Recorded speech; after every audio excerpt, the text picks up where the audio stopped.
And we're back. Welcome to more Adventures of Marr. This is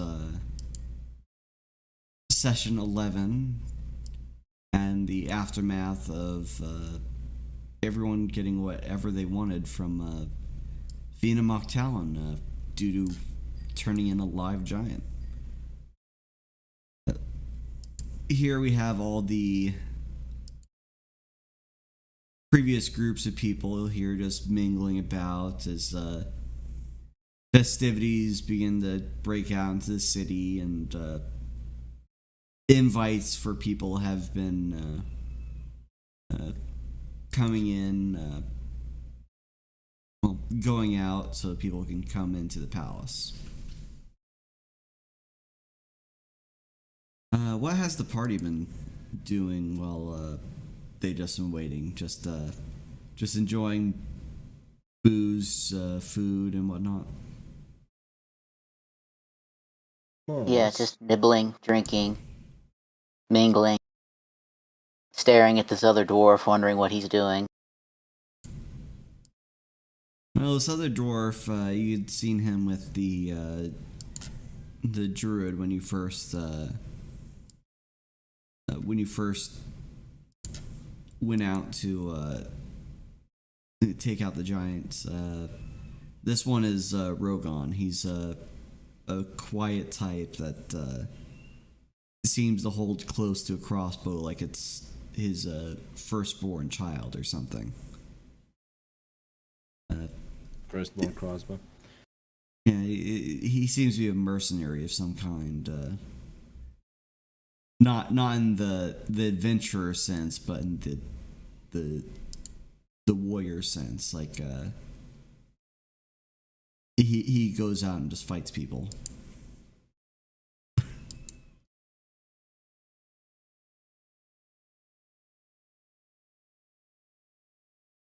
All right. From the back of the hall, the first the first person is now being introduced. Or from the front of the hall. The guard announces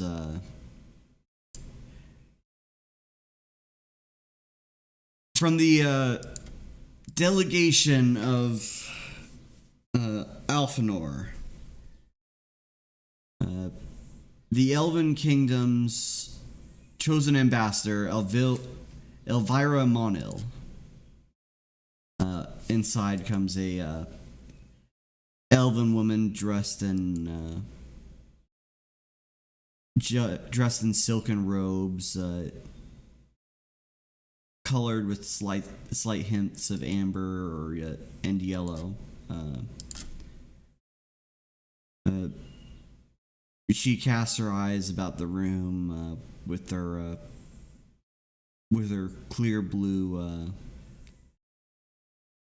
orbits, and she seems to scoff at the few elves that are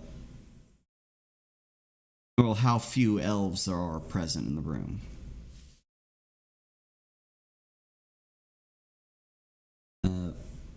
Give it a minute, they'll have their orgy shortly.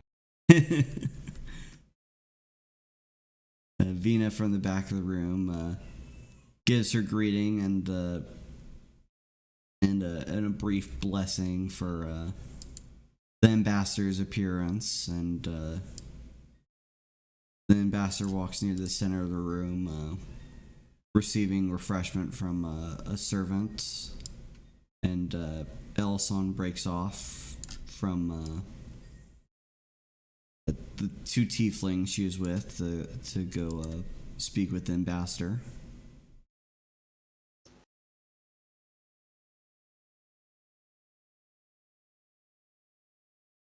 Give it the nameplate for you guys. Boop.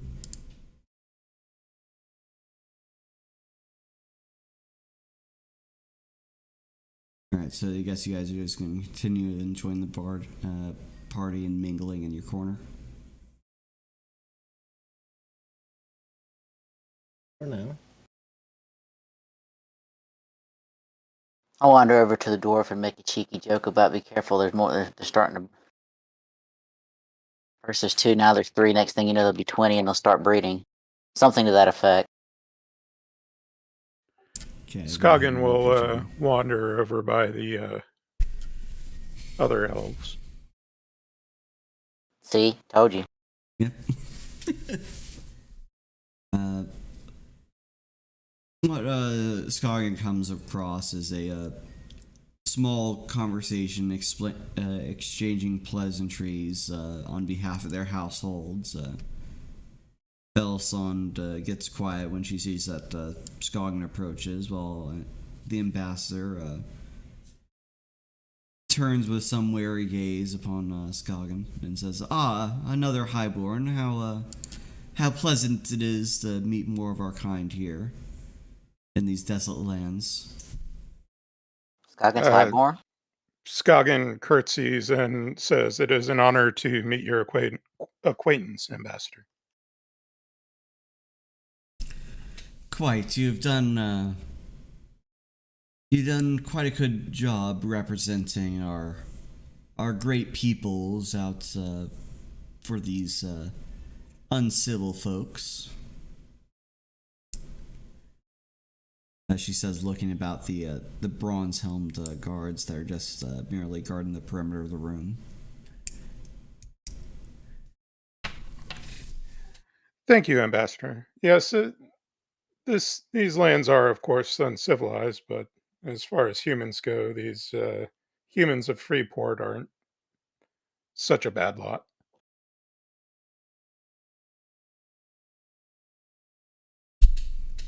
I do serve at the leisure of meeting with many humans, and I would say that I agree with some of your assessment. Now, I know your name is, your given name is Skagen, but what of your family name? I've heard scant about your background in reports from the Adventurers Guild.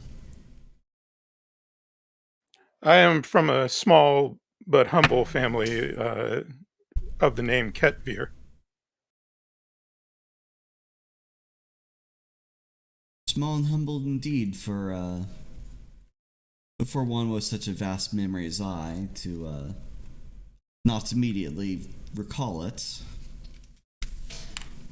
She says, just glancing aside to see if anyone else is catching the conversation. And what had brought you to these lands? I came here seeking fortune and adventure to ply my skills with the blade and the bow.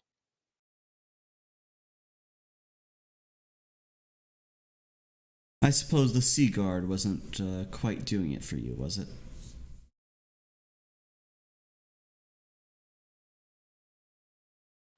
Um, Actually, I really don't know how to respond to that because I don't. I really don't know anything about the elves in your setting. Just assume that the Sea Guard are the equivalent of Elven Marines. They're just kind of the border patrol for the island nation. While service with the Sea Guard would be quite honorable, they do such a good job keeping our homeland safe that there's little adventure to be had. Well, one hears that they come across all sorts of monsters, but if creatures of land and adventures within tunnels and caves are what you seek, I suppose you can do no worse than coming out to these parts.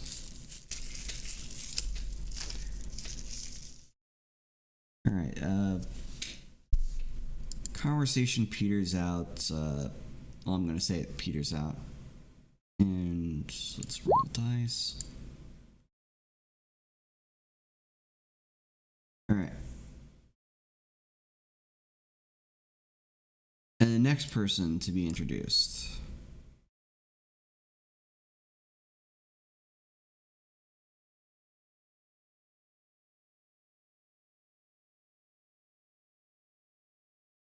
No quick way to do that.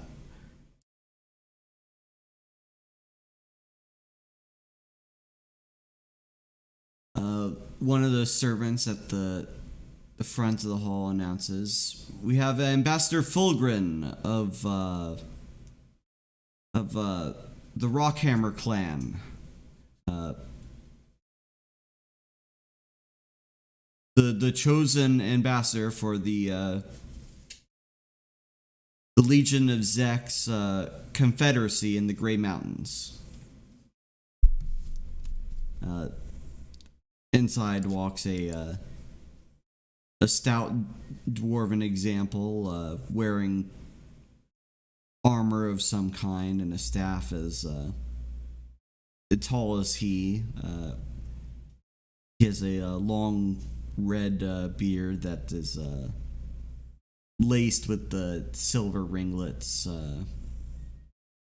as it's kept tidy with braids.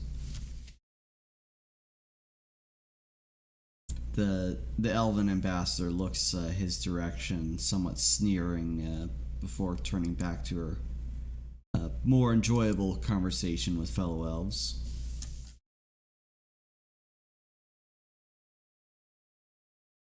The dwarf passes most the adventurers in the hall and pounds his chest a many paces before Vinamok Town. He says,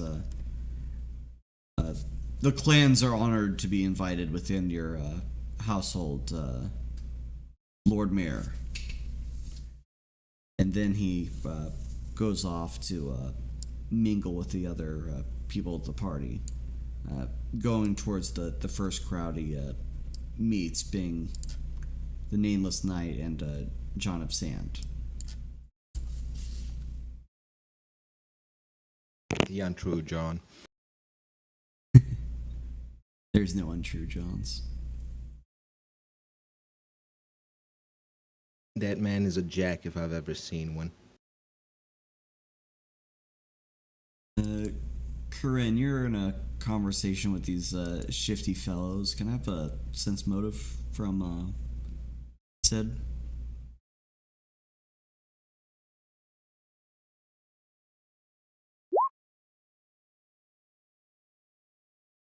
I don't think that's enough, actually. Unfortunately.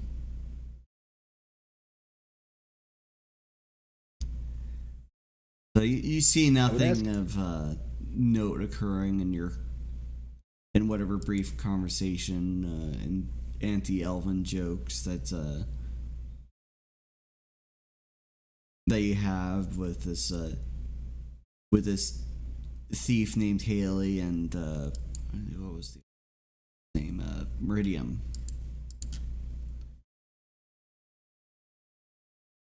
Meridium is probably the best adventurer in here. I'd say the second best.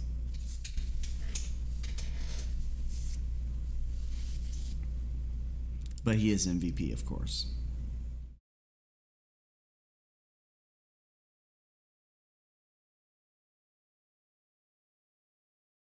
Alright, so the party continues on. Caster and Varian just simply scarfing down food in the corner. None of the people who would be interesting to me have showed up, so you know. It would be interesting to Varian. Good question. Someone whose only personality isn't elf or dwarf, perhaps?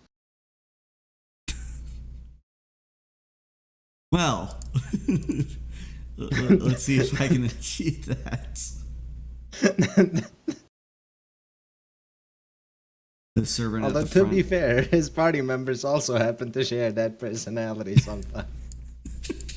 Don't you yourself have half that personality? Yes, but that is not his whole personality. I've yet to see it. Anyway. A servant at the front meets with a man that stands outside, and he comes in, wiping some sweat off his brow for a moment, and then he says, "On behalf of the ambassador for the Astron Imperium, the The party is joined by today the deferred representative of Lord Scribe Emil von Brigitte. And then comes an older-looking gentleman. His faintly golden hair swept back on his head. He wears thick leather clothing with golden imperious embroidery. His the arms of his coat are decked with patches, and his breast has a patch with a pair of crossed looking vials on it. He stands at the back of the room with his hands crossed behind his back, admiring the scenery, all the cushions, all the expensive objects decorating the walls, and he shouts across the room, "My thanks to the host," he says as he waits for a servant to provide him a drink in passing. He takes it and walks a couple steps, first looking over all the adventure groups here, and then his eyes fall upon this area of the room.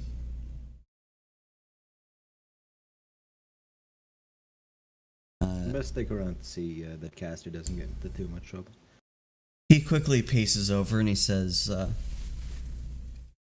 "You there, Legionnaire. Or former Legionnaire, if I might be correct. What is your name and rank?"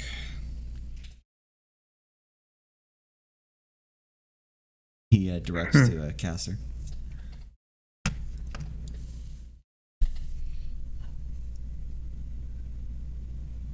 Julius Flavius.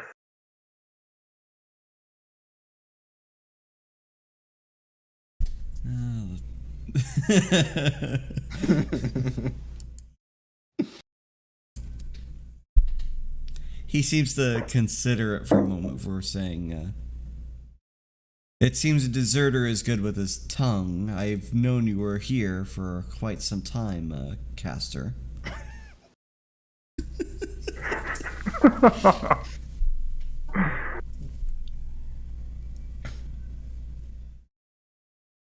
What of it? Come to harass me too? Well, it is no business of mine what trouble you got into on behalf of Lord Bale, though I'm certain it wouldn't be against my interest to keep Lord Bale happy. I've heard you had a banner of your legion that'd be proud to be returned to him. I don't suppose you'd be willing to divulge the location of such an object, would you? It is mine to keep. You're a deserter, you're no longer part of the Legion. The banner is not yours to keep.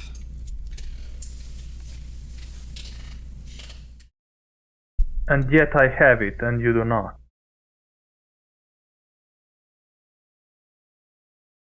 Not by right do you have it, but by metal. And were you not assisted by some unknown benefactor, we might have it yet.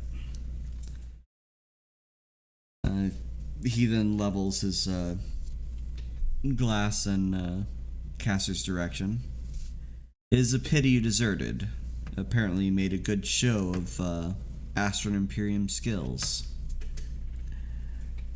He says in regards, Varian. And you are, sir? Varian Astera. I would say it's a pleasure to meet you, but accosting one of my friends like this proves otherwise. Well, I suppose you've shared a battle with him, but you aren't long-time friends, I take it. I hope this wouldn't... Friendships forged in the fires of combat are the ones that last the longest. So I hear. As I've only ever served in the academy, I cannot say that I've earned the bonding that the front lines or adventurers can only forge. However, I hope this wouldn't deter an adventurer of your status from the opportunity of joining me and mine on an expedition at some point. An expedition? I'd hoped most of the town has heard by now, but the Astra Imperium is paying handsomely for a expedition to venture into the depths of the desert to discover a temple that is thought to be sunken within the sands. One that belongs to ancient human empire, if archaeologists are to be believed. Oh, that matter. I had thought you'd already found adventurers willing to undertake the assignment. Oh, we can certainly find adventures of number, but not of quality. And so you come here. I come here to represent my nation, not, well... And of course, to hear the Lord Mayor gloat.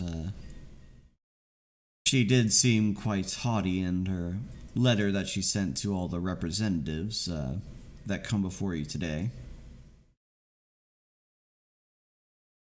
But of course, hearing the Lord Mayor gloat is a privilege very few get to enjoy. Indeed. Now, if you'll excuse me, and you'll permit me the courtesy, mind pointing out who is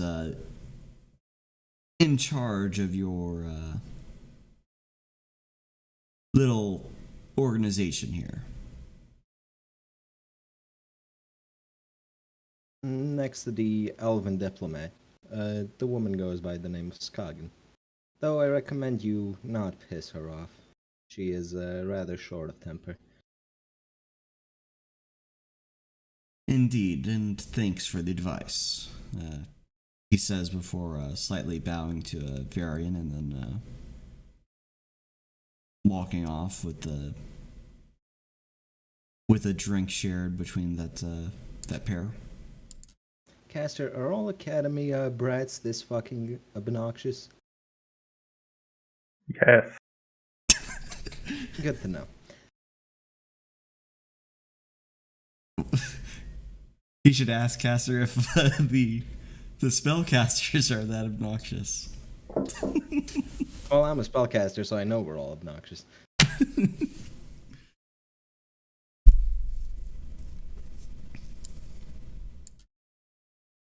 Alright, and walking around the room, doing the greeting rounds for the adventure groups present.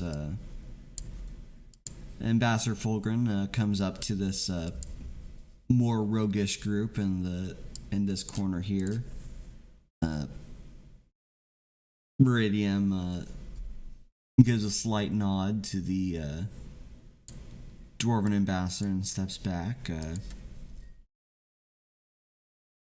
The ambassador regards Sid and Rogon with a level gaze, considering they're about his height. And he says, "Greetings, adventurers. How goes the profession?"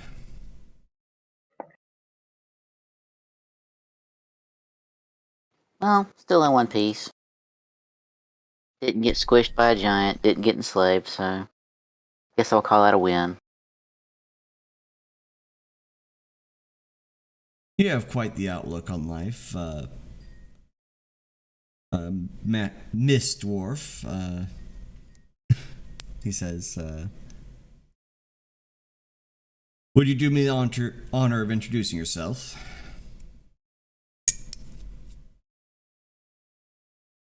Yes. I am Sigurd's daughter, Bruvrelisi.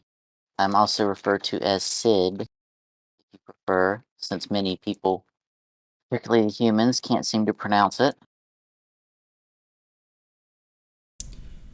Do you come from the homeland, or are you a native to this Freeport? I'm not a native, no. Thankfully.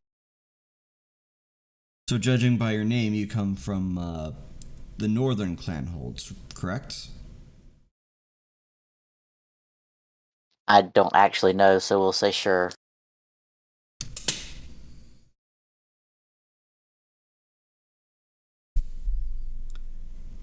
Is that where the dwarves come from? Well, I don't have the world map ready to display here, but in the text chat I can upload. Let's see. I have an asset here somewhere. Where is it?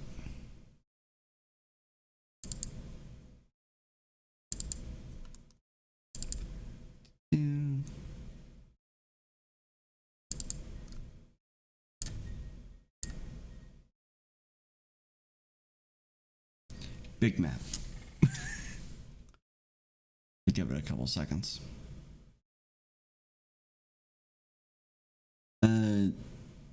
He represents the Grey Mountain Confederacy of Dwarves, which would be the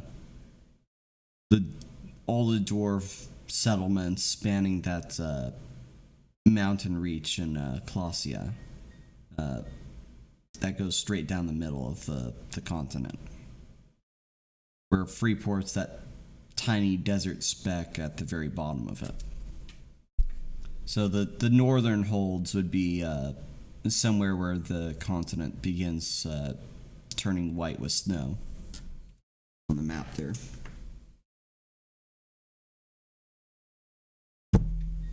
Making up someone's background on the fly. It's nice. Yeah, that'll work. I mean, just whatever traditional dwarf land is. Then you would likely be a relative of the Cold Axes, I take it. Or maybe Ice Bloods. You do your clan a great honor by engaging upon these tasks with the humans here.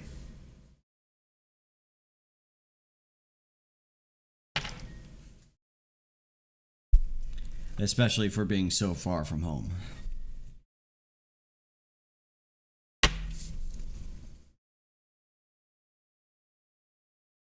Thank you. Trying to kind of, not quite grinding teeth, but like I don't want to get into family politics kind of thing. Sore subject. Unfortunately, talking to an ambassador, not wanting to have politics brought up. The family politic, Yeah. the family part of it. It's like, yeah, thank you, yes, thank you. I will. We're not talking about Uncle Bob. Right. She wants no part in all the clan stuff. Left for a reason.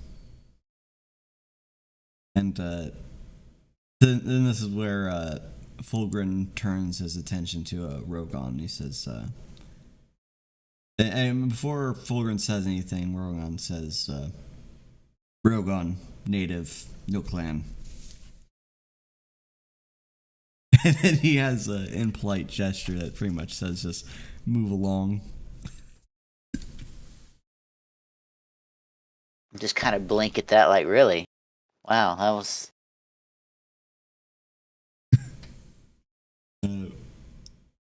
Fulgrim doesn't look too displeased considering the rudeness. Kind of like, I thought I was bad.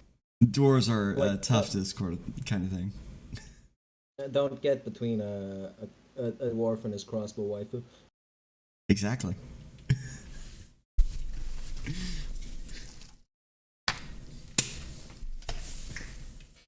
He says, then turning back to Sid, It is a delight to meet a member of the Holds. You have a lovely life down here, and continue honing your craft, and you do us all proud. Thank you, good sir. I will do my best. And then drink heavily. As a dwarf does, yes. This is where conversation here continues into some other matter. Meridium asking about the legions of Zek Drek. Whoops. Or Dek, yeah. And all the stuff that goes down with the dwarven people. And back up here, Emil approaches this little elven gathering here, and he says, "Greetings, wondrous peoples of Alphanor.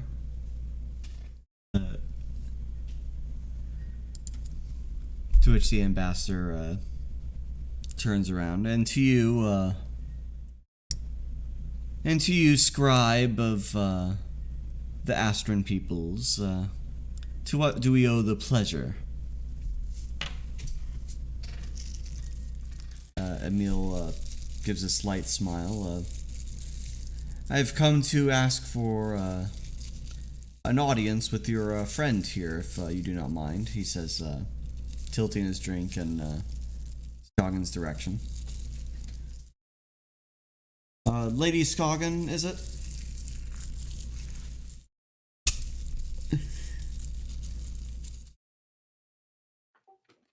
Sorry, Scoggin was finishing what she was eating.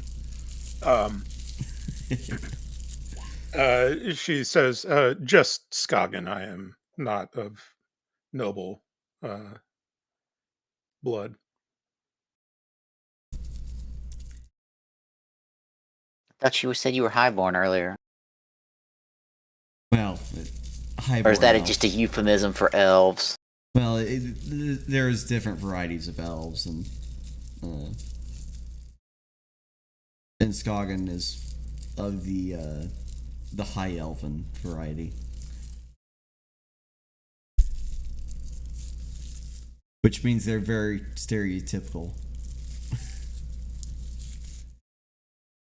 not based like the tomboy wood elves. Wood elves are gay. I mean, everyone has their own opinions, even if they're wrong.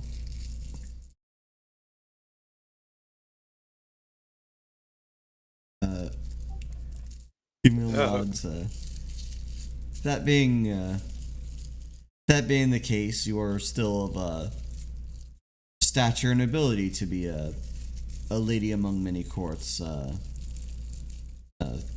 Scoggin, he says after some vocal correction. "I have come to ask if you and your people are open for the employ of Dastrum Imperium for a brief period of time."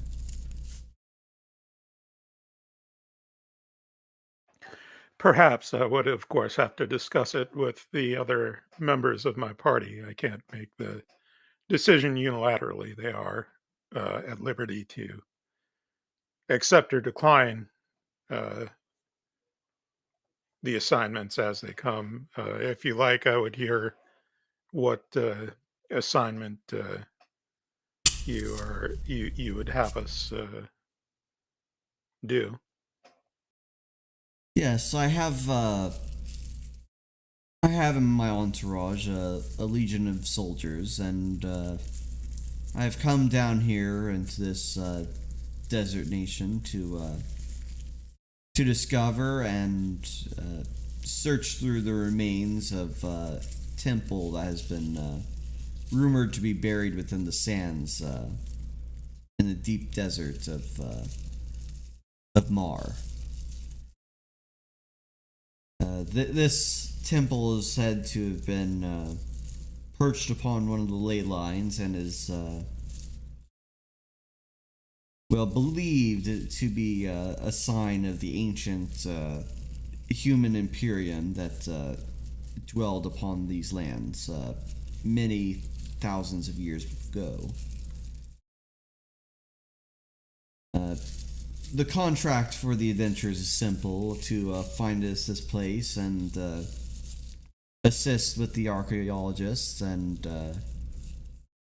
astrologians, the ventures through the halls of this temple to find artifacts. Anything of less than historical nature is free to be claimed by any adventurers that join us upon this mission, as well as a rather noble stipend once the task is complete.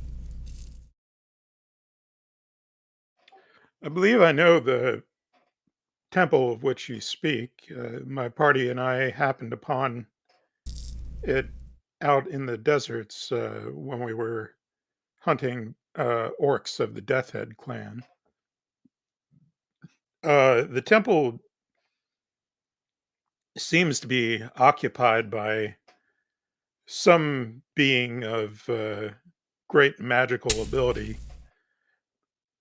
that seems to be able to control the very shadows themselves. We tested the entrance to this temple, which was the entrance was filled with a gaping black void, Tell them what you and so tested it we with. threw a duck into it, and it was as if an great invisible hand, grabbed the poor animal and crushed it into a tiny ball. Certainly a test most foul. Yes, magic most foul, but I'm sure at least we could show you to the location. But I'll have to discuss with my party whether or not we wish to proceed into the temple with you, because, as I said, the being occupying it seems to be quite powerful. I was told by some diviners from the capital that this temple was at least a ziggurat of great stature. Did this tower that you speak of have a similar stature to such a construction?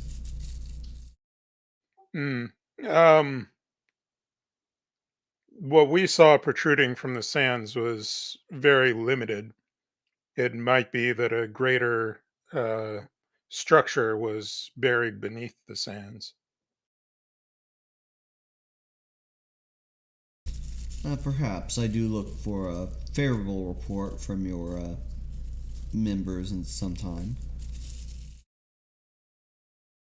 And he says, "Thank you for receiving my requests." She nods politely. And then he turns to have a discussion with the elven ambassador here.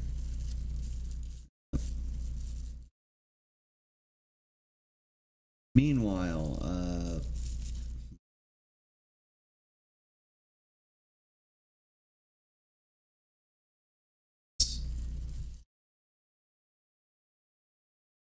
right, do you want to have a conversation with John? We should probably wait until after the party, considering it's a god, and I don't want to have a seizure in the middle of a party.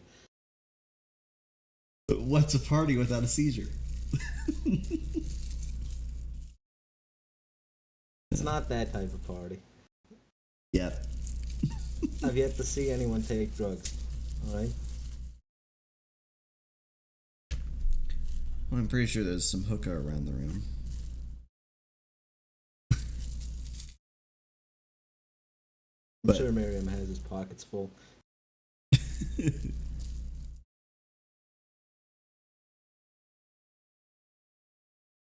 Alright, so now that everyone's all situated and conversing, Dina claps her hands together and to bring their attention to the back of the room.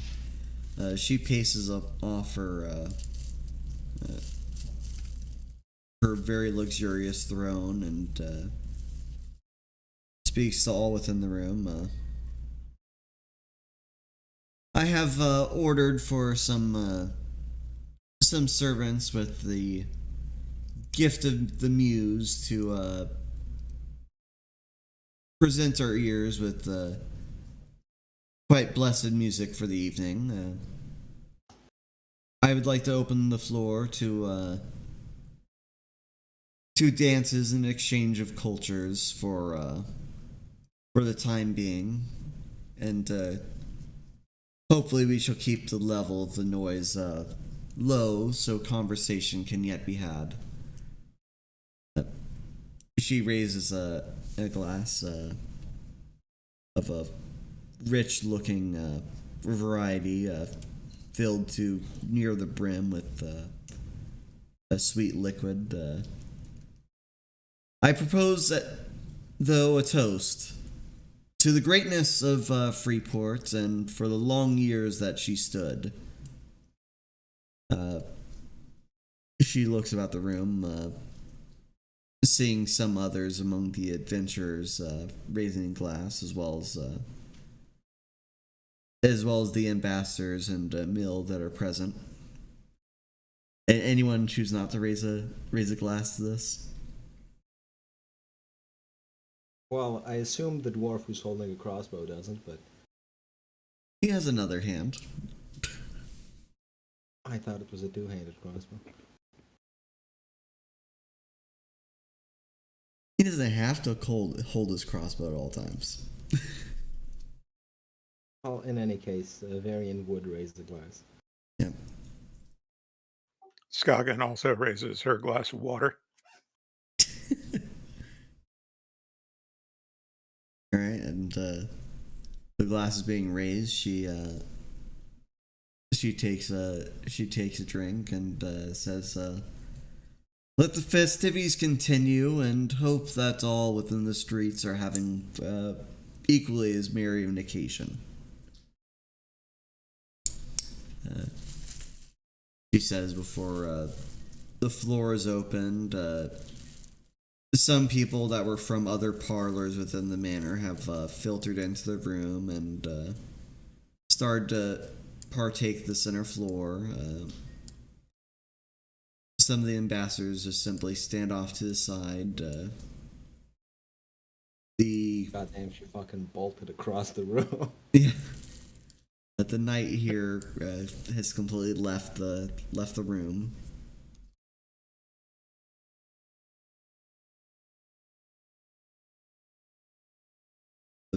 Meridian regards Haley and invites her onto the floor where the dancing is soon to be held.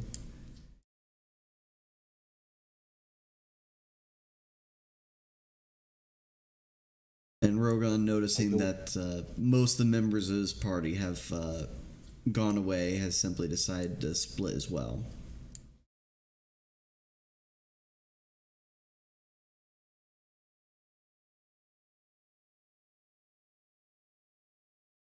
And it looks like among the bards that are in attendance here, the tiefling bard that accompanied you has joined in among their playing of instruments.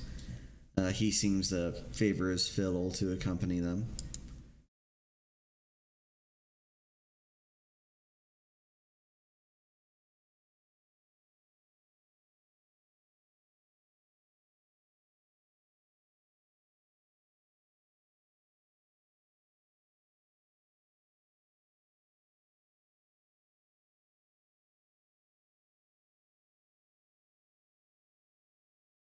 Okay, Vina moves upon the floor, as do her other patrons, and there does engage a bout of couples dancing that is had.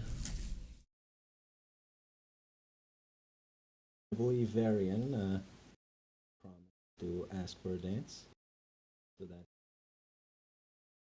From all the way, okay, I was gonna say from all the way back there. he isn't fucking shouting, all right? Just shouting, "Hey, dance with me!" Bucket would have heard everyone with his shouting. And I'd like to repeat Varian's words back to him. I think I found the only man who's more obnoxious than an elf.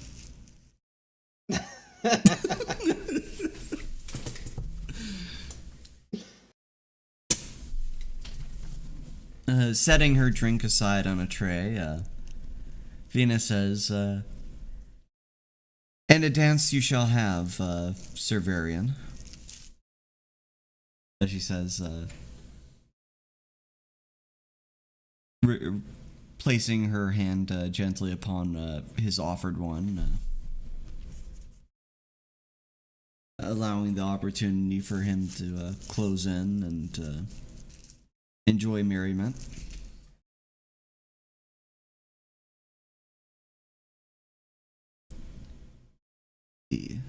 Best girl. 10 out of 10.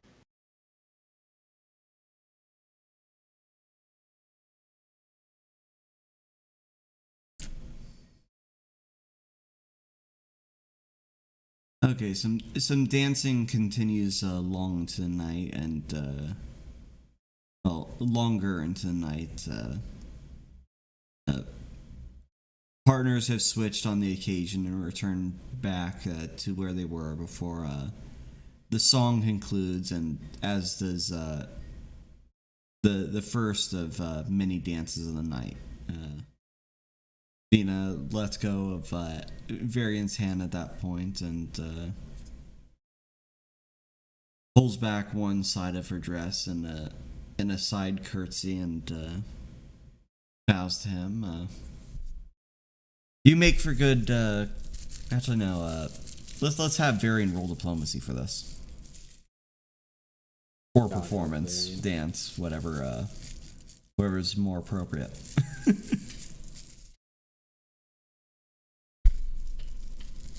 Woo! He did it. There we go. You make for good company, Sir Varian. It is good that your wish was not wasted. It is made for quite an entertaining evening. As most of the party dissolves into talking before the next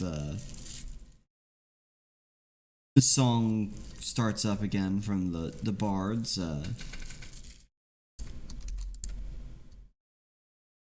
A member of the militia runs into the room and he says, "Lord Mayor, there's an incident out in the plaza. It's..." Some of the room quiets down immediately with this man shouting within it.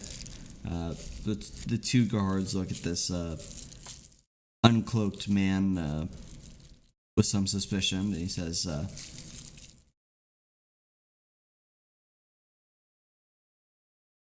"It seems that there's an avatar of a god within our plaza."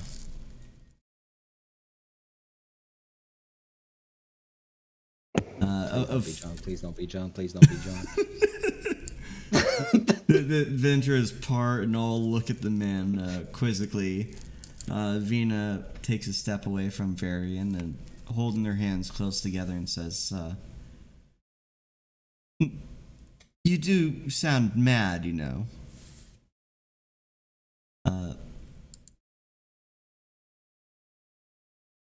The man says,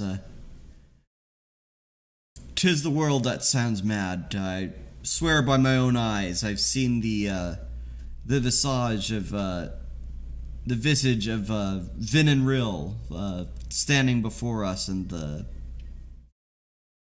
plaza.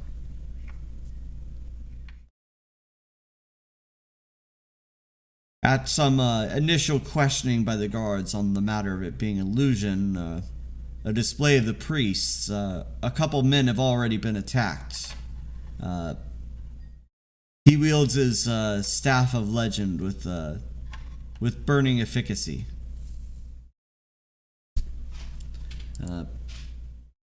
Vina looks taken aback and she says, "Adventurers within my hall, I have not called upon you for this task of the night, but there is a matter of grave importance to the city that has just come about, and I wish to invoke upon each of you to engage this monster. There's no chance of it being a god, but there is certainly some semblance of power that will give birth to panic." She says, looking upon everyone, "Will you not do your duty as adventurers to quell this panic, see people to safety, and to resume hopeful festivities?"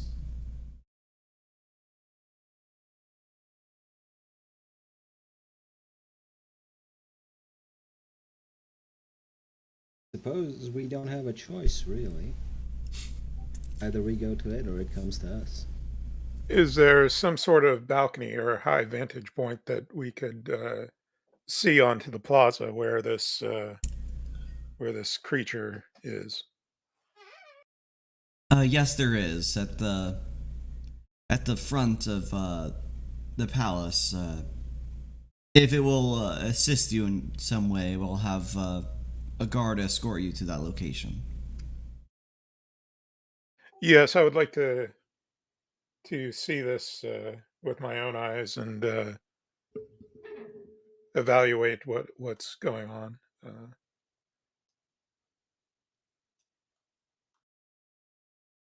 Meridium takes a swig of his drink and he says, "Well, it seems like our party has gotten a lot more interesting."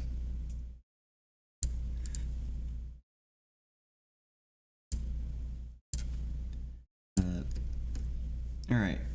Next. Different map. Who wants to take the balcony? Skagen I will be suppose- on the balcony. I suppose me and Skagen have the best perception, right? I mean, it's not like it's going to be hard to figure out where the trouble's coming from. But yep, you two there. Oops, need to empty out the throne room a bit more. You. Let's just put all the people together.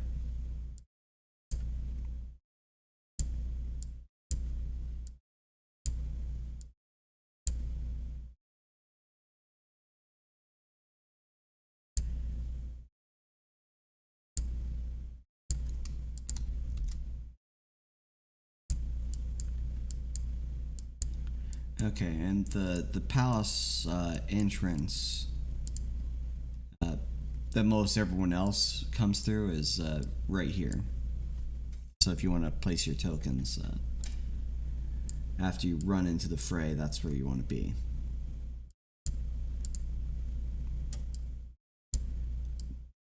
Out here, people are looking shocked and they seem somewhat cornered. In this luxurious square where there's hedgerows and a beautiful fountain with the golden statue to a Lord Mayor of Freeport Past, you see a towering giant, a creature with flaming crown and face completely overshadowed by the brilliant light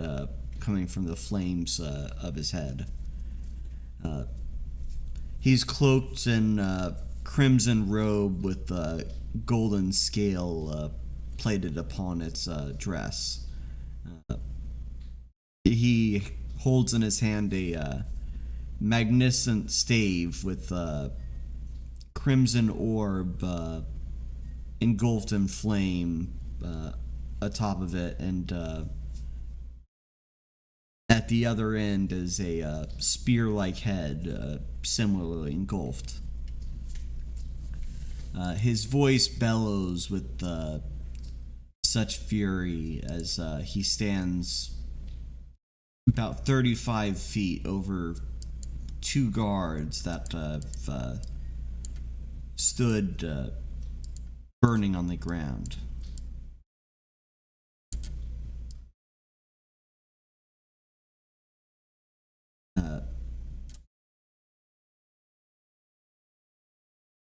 The creature announces himself.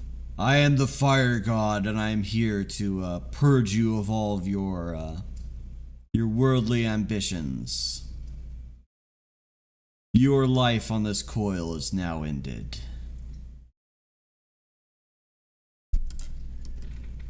Can I do a knowledge religion to see exactly which fire god this is? Yes. Your knowledge religion.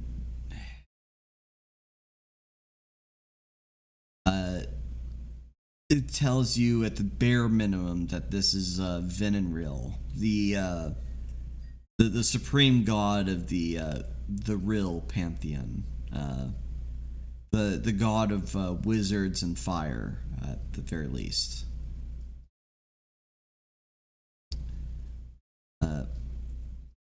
From what you know, you've seen pictures and tomes depicting this, but you have simply gleaned through the pages before. You didn't really pay much attention to this,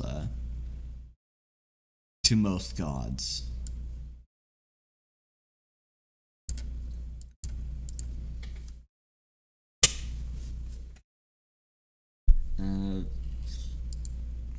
You were on the balcony to do, yes, all reels are assholes.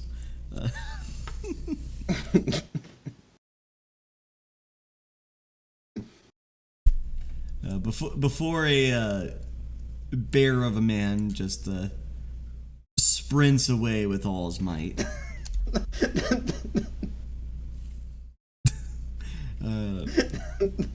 Because that's as he does. As he does. Skagen, you were up on that balcony to perceive things, right? Yes. Can I roll a sense motive to see if this thing is lying about being a god?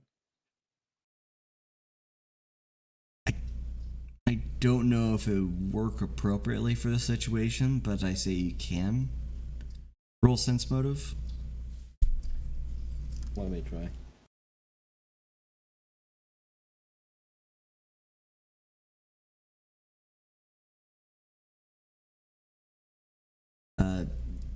Yeah, I probably shouldn't have even allowed it, because it's a voice without wavering in its confidence. At the very least, it doesn't appear to be some person's illusion, or well, it could be someone's illusion for all you know, but it is it doesn't appear to be a projected voice bearing falsehoods.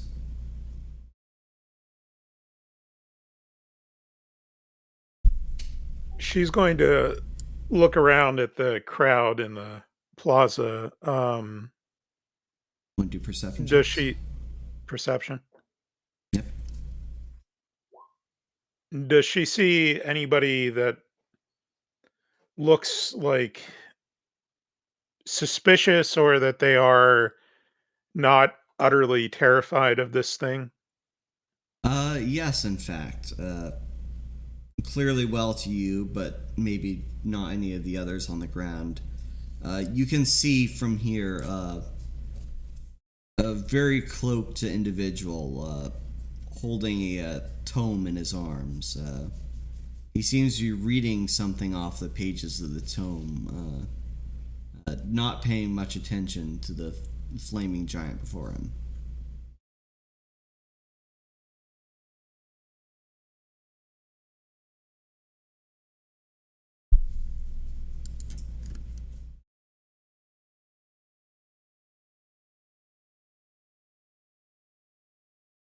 Skagen points out the man to Varian. I see him. Can't exactly do anything about him from up here, though.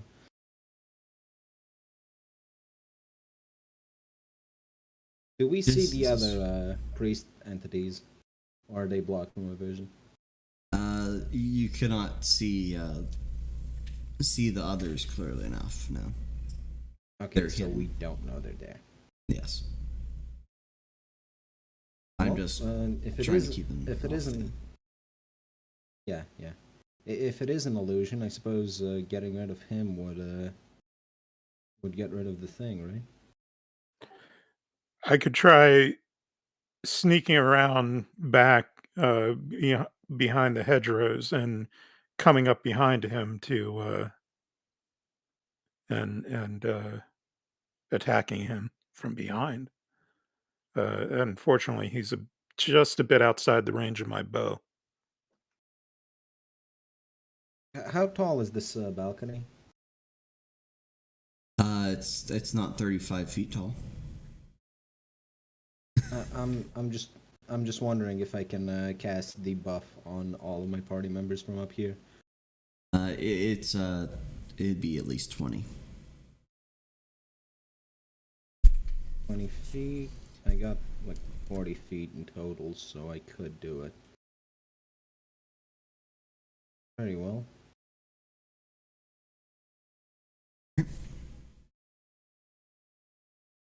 For all that does, you have now revitalized your party members.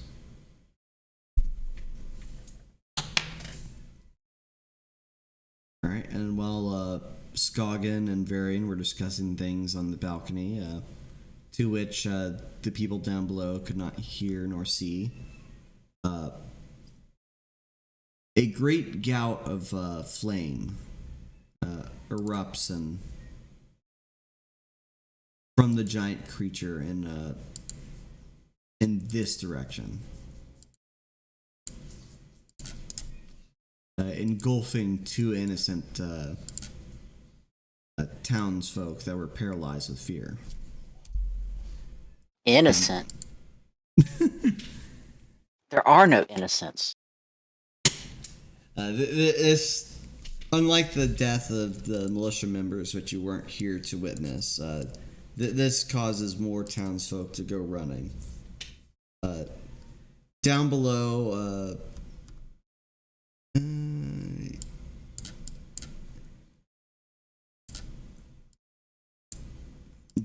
the party of adventurers seems a bit stricken with indecision, especially the enchanter of this of John's group. Meridium, of course, and Haley, seeing this giant creature announcing itself as some god of sorts, immediately runs for cover. Especially after that pillar of flame just it seemed to evaporate a couple of townspeople. This is when the tiefling bard plays a song to keep the spirits up, inspiring courage within all those around him. Giving a bonus against fear effects.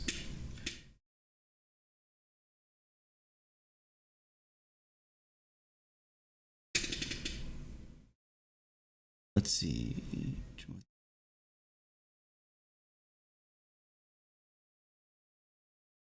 Looking down below, Varian and Skogan, you can see, aside from that caster, there was your sponsor from before, as well as a group of her pirates nearby.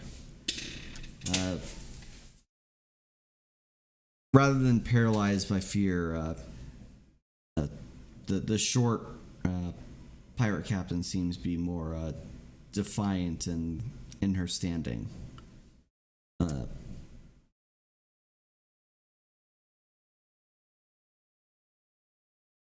As the gaze of the creature turns upon her and her men, she summons forth a shield of light that covers up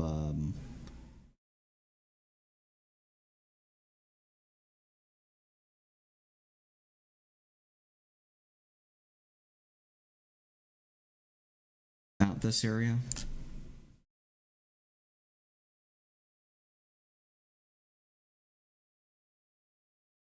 That seems to ward away the flames for now.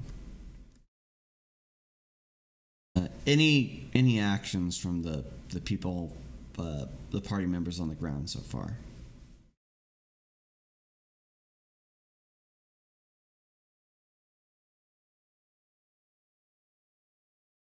I'll run up and get behind the third tier of whoever and my shield up or something. Yeah, likewise. Move. Say Join the phalanx. here. And how I can obviously see this thing, but how about any other enemies? No, you cannot. Either the fountain obstructs them, the statue of the fountain obstructs them, or the crowds of people that are mercifully thinning from this area, considering this thing has popped up.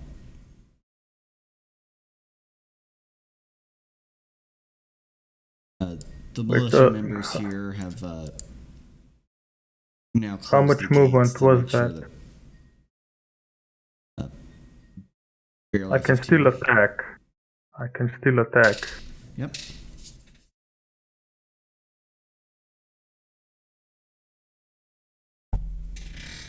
Okay, you hit, dealing That's 22 damage. No, that's just 10. The Oh, just second 10? is Okay, you're for not. the second is for yeah, I should have pressed something else. Maybe.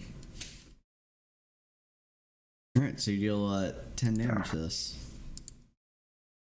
Your pylon goes flying through the air over the fountain and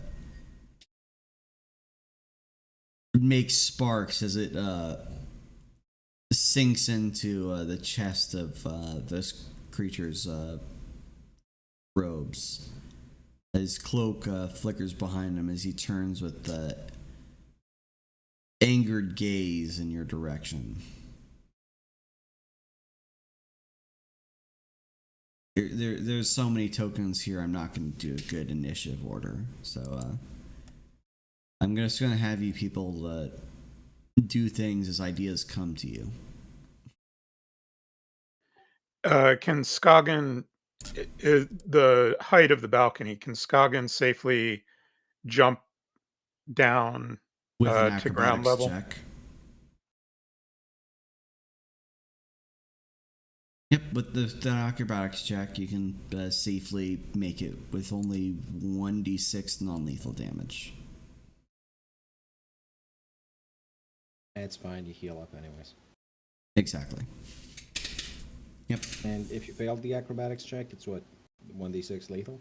1d6 lethal and she'd be knocked prone. Probably just faster for me to take the stairs then. Yep. She's going to run over to the wizard here and ask him, is there anything your magic can do to combat the flames of this creature? The wizard shakes his head. No, if it's not a creature with a mind or or something that can easily be deceived, my spells will have no effect. Where the hell was the rain wizard? Well, he fucked off because he doesn't want to enjoy a party. Yeah, He's a I dwarf. figured. Oh, the bitch left before we needed him. In any case, I just sprint down the stairs. Fast as- Okay, so I'll take you some time. Scoggins going to say to Sid and Castor, there appears to be some sort of mage on the other side of the plaza. The chanting, it could be controlling this thing. I'm going to try to sneak around and come up behind him.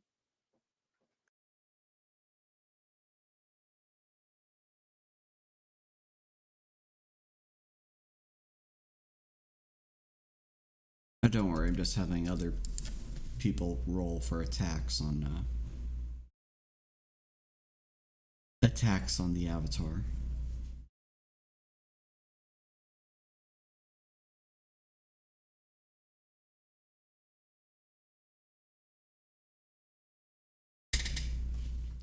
All right, Scoggin, can you begin rolling stealth? Yeah.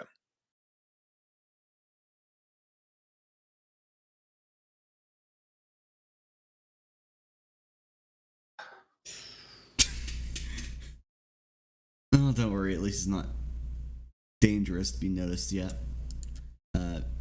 You're not one of the people that did damage to Venom, so. Not exactly cling. Alright, so these militia members seem to rouse some ounce of courage, as well as the guards that were presumably for a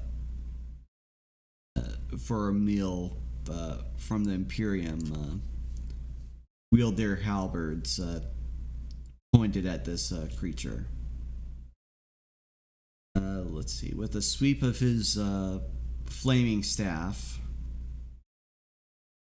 he knocks the militia guards prone. Embers dancing from the tip of the staff in the wake of its movement.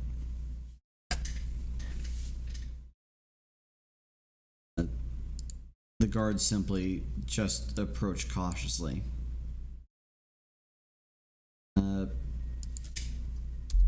Sharan dismisses her barrier and seems to cast some spell of some sort that causes those in her vicinity to glow and invigorate.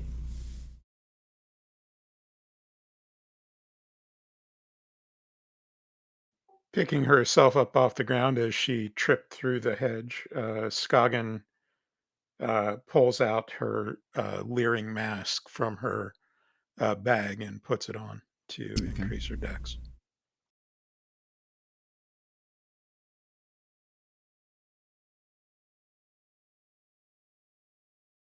All right.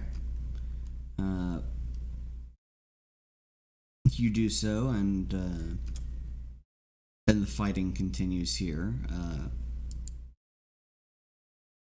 This cleric says, "This is certainly the visage of Benenril, but why is it here? Who summoned such a creature?"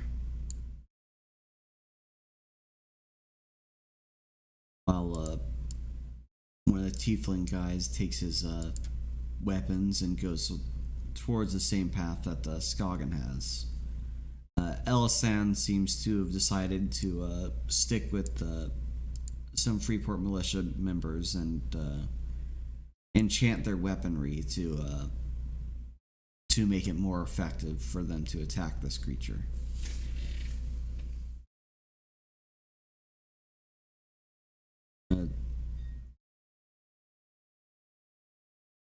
Scoggin will move down to this next set of hedges. Can I make a fresh stealth roll?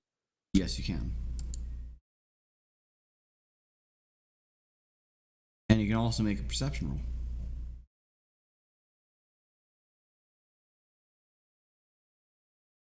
His old buddy. It's an old pal. You notice that you're just alone back there with the hedges. Never mind, it's not our old buddy or our old pal. Thank you, GM Lear.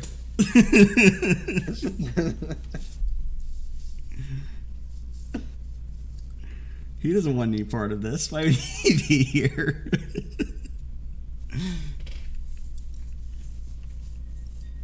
Does that make any difference? Because that would make a partial difference, but doesn't change the result, unfortunately. He's just that good at stealth. Concealed or secret object, and he's. I guess that actually doesn't apply here, but.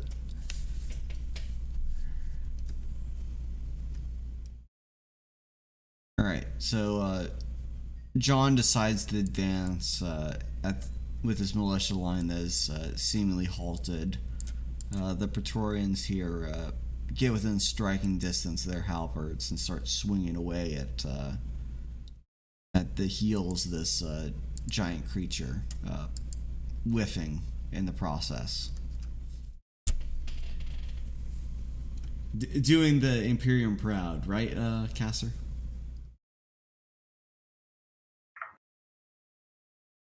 Fucking losers. This is why he left. Incompetent leadership. Don't make up things for yourself. You don't have Lord Bale himself coming after you.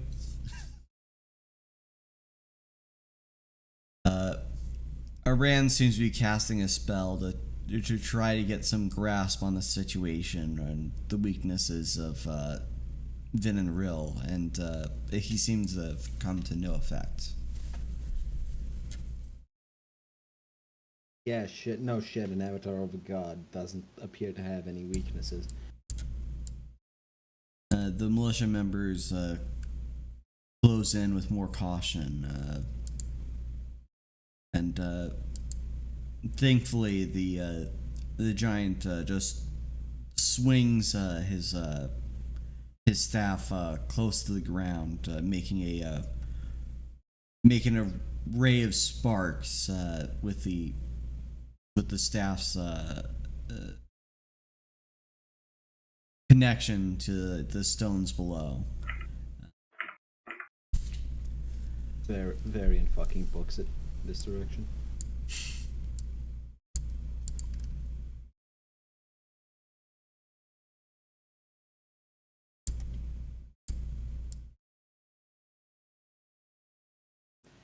The archers back here are finding that most of their attacks are not having any effect, at least with magical arrows, or non-magical arrows. And not Skarkith, who's the other one? Oh yeah, it is Skarkith. And Skarkith even echoes as such, you need magic weapons to hurt this thing!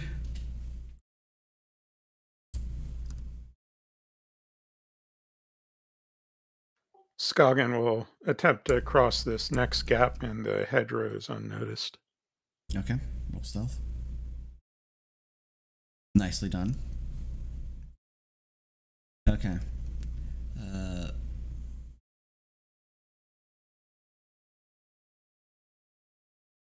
John here in the town center of the plaza, he unfurls a scroll with one hand and presents it. By the decree of Korra, you are not allowed within the premises of this realm, Vin and Rill. We declare for your banishment from this realm immediately, as well as any outsiders who meddle within the realms of humans. Whatever effect it may have doesn't appear to be immediately apparent.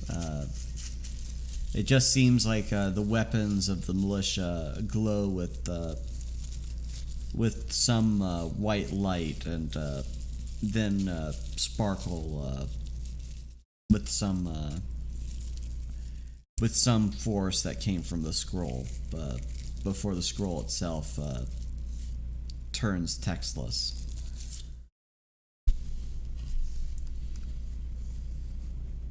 Let's see. Let's have the Korinne's attack again.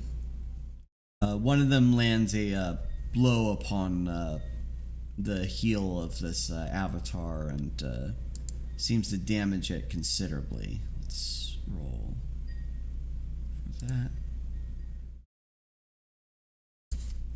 Yep, great deal of damage. Now, you were saying about the Imperium being competent?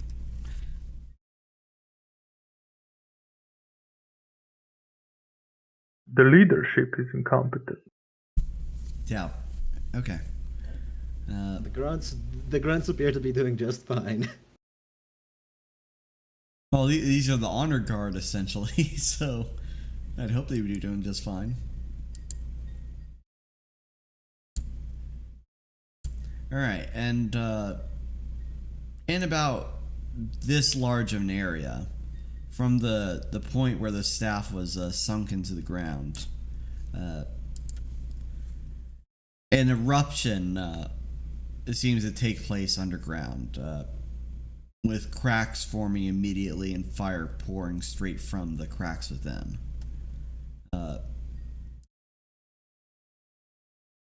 Okay, John is only half affected, as are the Praetorians. However, all the militia members here are significantly singed and seem to be out of the battle for now. Unfortunately, their effect of Smite Outsider is going to be going unused. Hold on. Can I move? Yeah. I move up to here and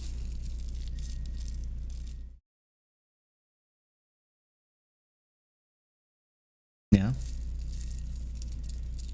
and I have resuscitate because level 6. Congrats! Someone finally picked up Resuscitate. Yeah, And- get the fuck back up. Are you using Mass Cure? Mass gear, of course. Okay. Like I'm hitting all 4 of them, like the whole line here, Okay. including John. Including John, on behalf of all Johns everywhere. Alright, so you heal each of them to, well, it seems to be full health, so everyone's much appreciated for not having to pay 500 gold to revive someone. Skagen will. I'm cutting into the profits of my own temple. Your own temple that is yet to be established. You can always issue him an invoice later. I like how Sid's not taking any more part of this than Meridium or Haley are. I mean, what can I do? Skagen, I don't have magic weapons. You have a +1 pick. That's a magic weapon. Oh, it is? Yes. Oh, well, shit then. I'll at least get up to whoever this is. Okay. And the captain here, she moves up and casts a spell, forming a matrix of light before her, before projecting a bolt of changing color in the direction of Vinril. This easily impacts the giant creature, dealing a significant load of damage. Because I need to add this.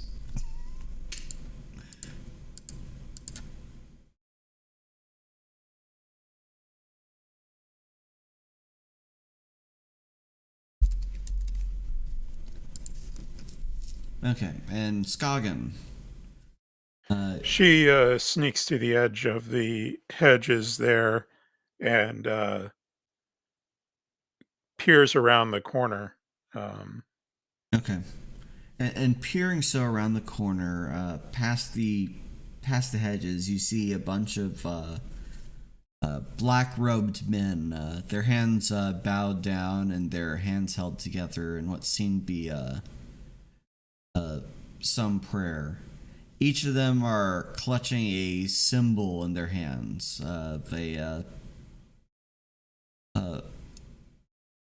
Of a spear penetrating a crown, it seems to be. Though through this symbol, there's some marring and some burning on what would have otherwise been perfectly good gold. It seems that there's been some intentional destruction of these holy symbols that make them appear filthy.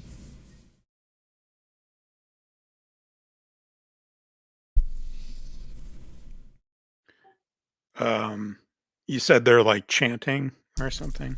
Yes, they're chanting what seems to be some kind of prayer.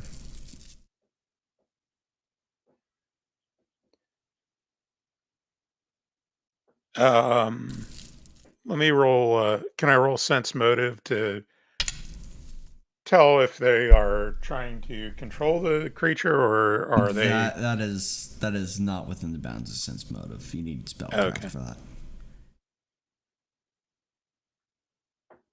If I could get close enough to one of them, I probably would, but I'd get my ass kicked.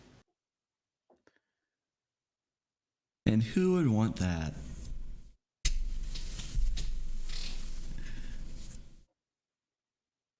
Well, I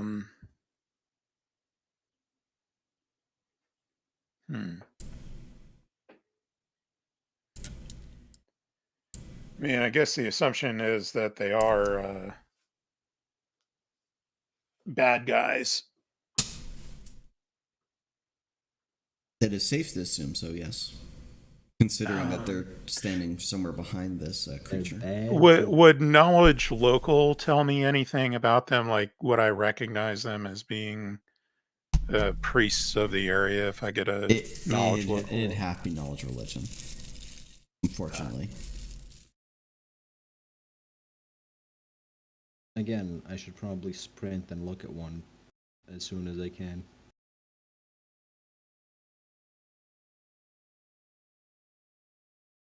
Possibly. But it's Skagen doing something. And while that's going on, the avatar of Flame seems quite furious that creatures have escaped his fiery torment and has lifted the spear from the ground and now breathes a cone of flame in the direction of the Praetorians.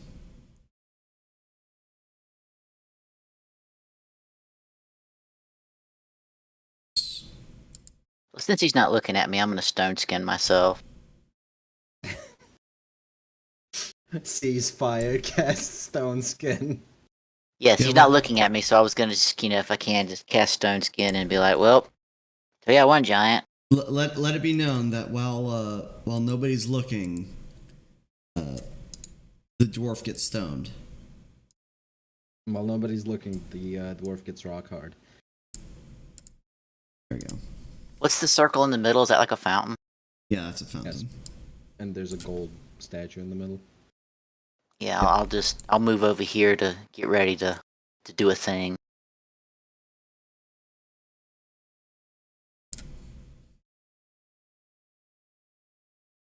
Okay, so the Praetorians are significantly singed by the fiery breath of this giant.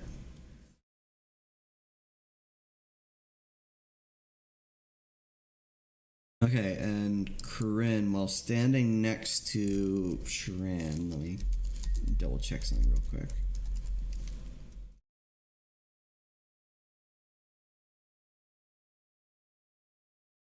Your character gets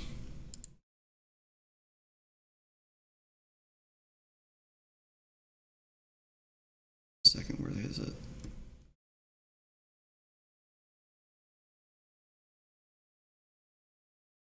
A +1 sacred bonus to attack rolls, AC, and saving throws.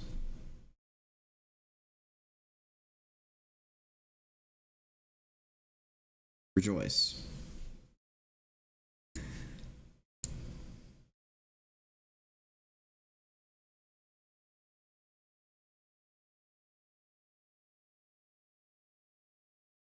Okay, so Duck, you doing anything with your priest over there? Yeah, Skagen will, to be on the safe side in case it is an ally, she'll take out her sap, her non-lethal little bludgeon, and sneak up behind him. It looks like he's facing away, Yep. and whack him on the back of the head. Okay. Thief Roll to the for Skagen age. roll for your attack. Your damage ×2 plus your sneak. You were already in melee range, so I'm gonna suppose you did a coup de grace with your sap. Yeah. Yeah, so 4 bludgeoning plus 9. That's, yeah, I'm gonna say that's enough to knock him out. Roll perception for the other guys. Twice. Ooh, what was your stealth? 33. Okay, yep. You've gone unnoticed so far. If she can, I'd like her to pull the guy back behind the hedge here. Okay, you can do so. All right, Must have been the Caster, wind. are you just standing in awe?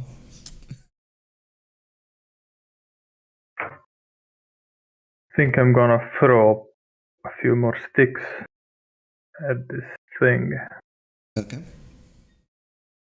So I will move here. And expand my martial focus for barrage. God damn.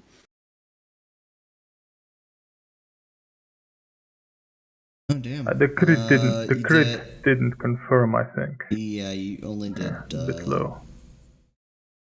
31 damage. Wait, is your pylum enchanted? It's masterwork. Okay, so that's a no. Yeah. -5 for attack. Is he close enough to get John's bonus?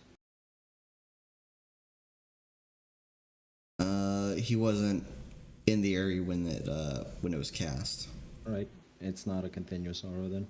Yeah.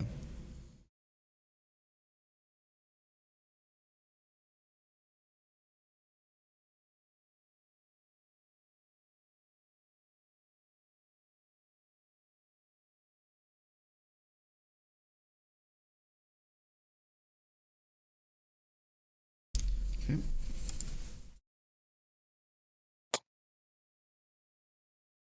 All right, so John approaches swiftly, provoking attack of opportunity.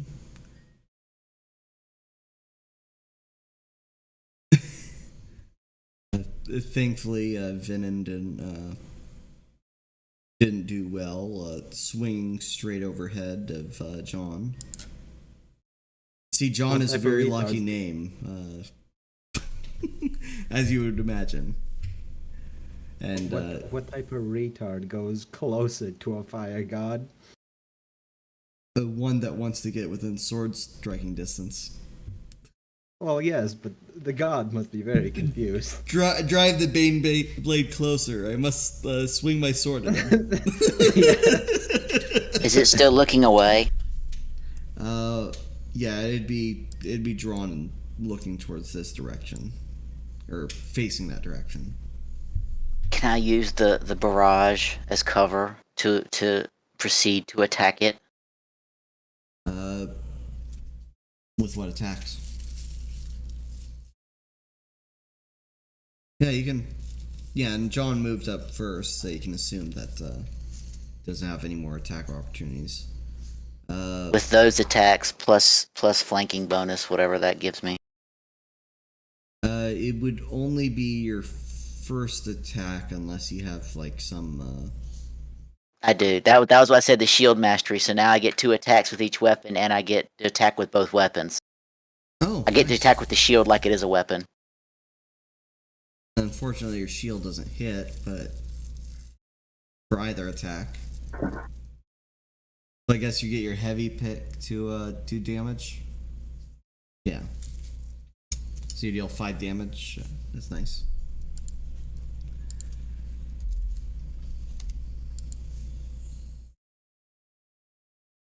Alright.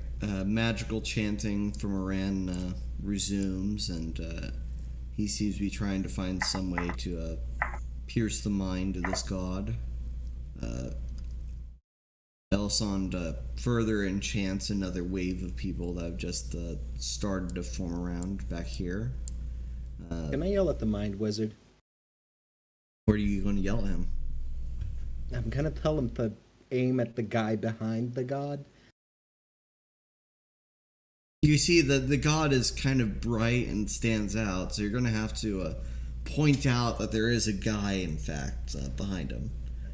I do, in fact, point out. That's like pointing out, aim for that fly over there, next to the jelly donuts. Yeah, why, yes. Exactly. He's a seasoned adventurer. He can understand. Auron questions the decision over the combat, deciding to look in the direction that you point, and he does not see the man. Fucking retard. Perception checks. Nighttime. Big 35-foot tall fire giants. The nighttime isn't much of an issue considering everything's lit up. Including your allies, yes.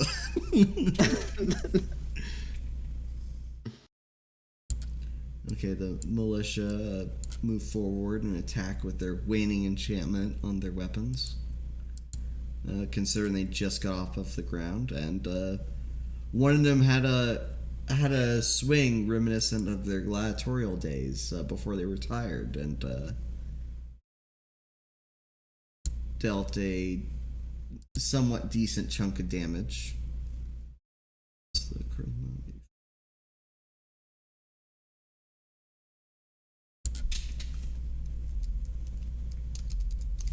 Yep. A lot of crits from you guys. That's nice. At this rate, you may actually kill this creature before dealing with the other stuff.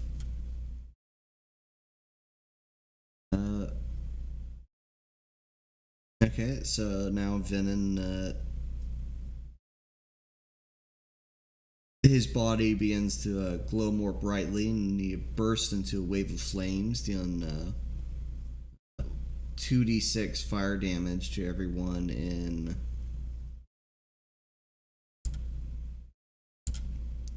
I keep changing the color of this thing. This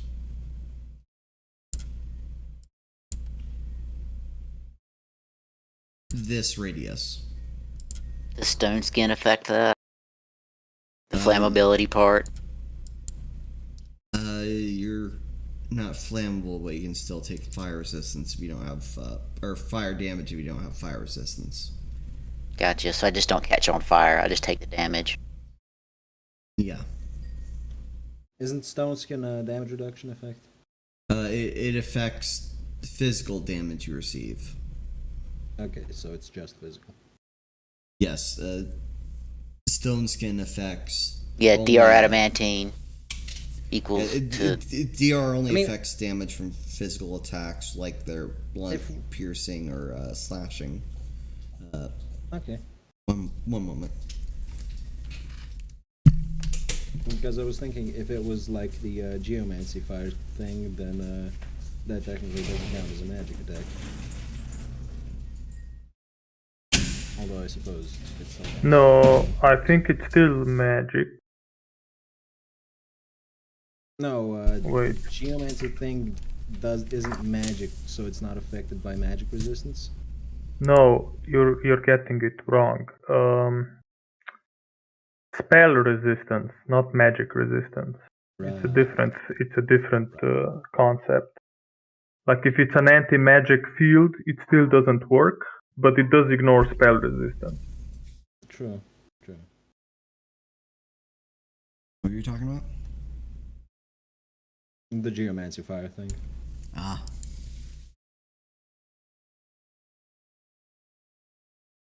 Okay, so, Skagen, you want to continue your hitman tactics back there?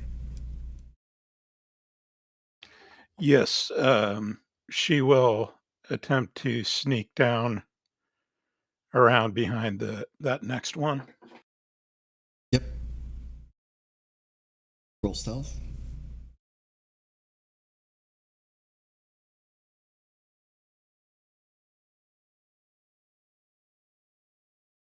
Okay. You successfully do so. You cannot use coup de grace on this one, however, if you attack this turn. All right, she'll wait till next turn then. Okay. Then, let's see. Aran moves up to Varian asking, what mirage has your eyes seen? I point directly at the guy. Hopefully he sees it. Right over there. Yeah. Okay, Aran looks, tries to peer past the crowd of people biting at the ankles of the burning, blazing god now.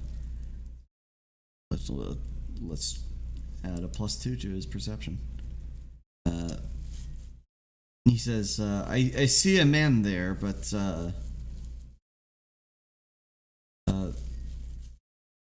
is that an enemy? Just trust me, I saw him from the balcony.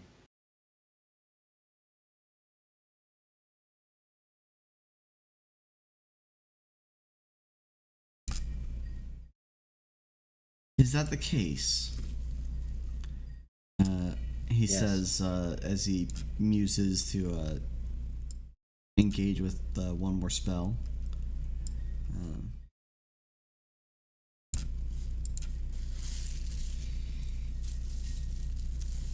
Let's see, all these militia members move up despite the flames licking at their skin, dealing significant damages to them. I'll have John and Praetorians do another round of attacks. One Praetorian hits, dealing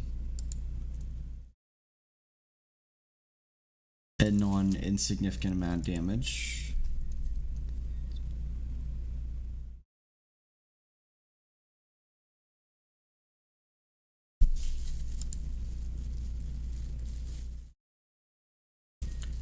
But the creature still doesn't seem to be capable of falling anytime soon.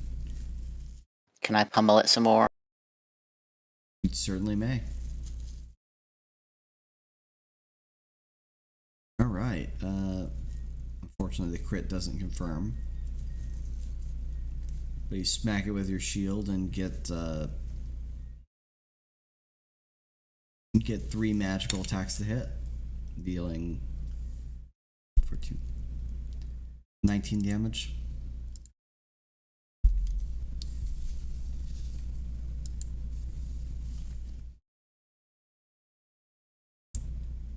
Okay, and once more, it is that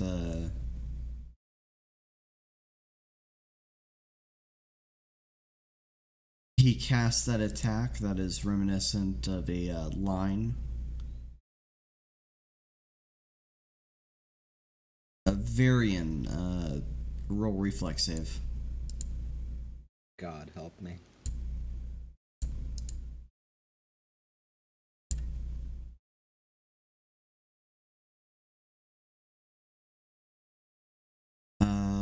Roll will save. Has it been a day since the last will save I rolled? No. Is that everyone roll or just? No, just him. Just him. How unfortunate for you. What? You asked for God's help, and he cannot help.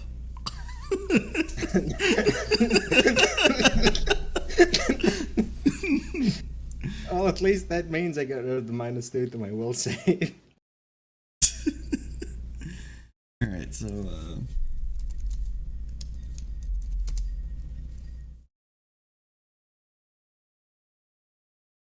Alright, so you take a full 23 damage. As does your friend here. Who is now more distracted by this creature than attacking the men in the back. Am I allowed to do my thing? What is your thing? I'm just healing myself and the party. Okay, Not the you can party, heal because- yourself and to everyone nearby. Oh, well, these guys have gone down again, by the way. Oh, I would have healed them earlier had I known that. Well, they were in the area effect. How many of them are? Oh, that effect. Okay.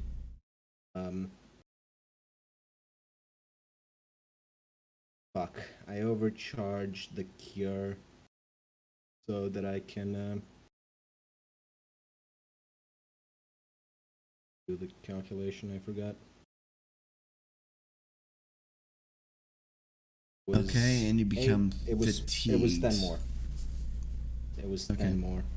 And I can 10 hit more. 5 targets with that. Myself, the wizard, and the 3 small militia members. Okay, so the militia guys are back to full health, as are the enchanter and yourself. I Alright, am fatigued though. Skagen? Cast next turn to get rid of the fatigue. All right. Skagen will coup de grace that one she's standing next to. Okay. Alright, so you deal 8 bludgeoning for the base, and...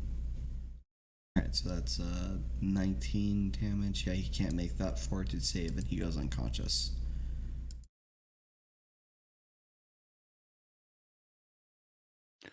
And can she still move or? That would be your full round action to coup de grace. Okay. Roll perception for that other guy that's there. You are doing fucking stellar. Yeah, I had a This 32 these for the people, last stealth roll. these people stared at the fire god for too long. They literally cannot see Skagen.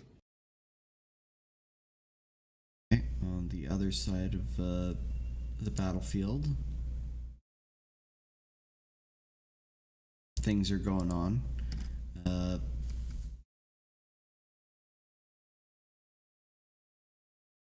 All right, Korinne, she moves forward and casts a healing spell in the same vein as Varian, healing everyone around for...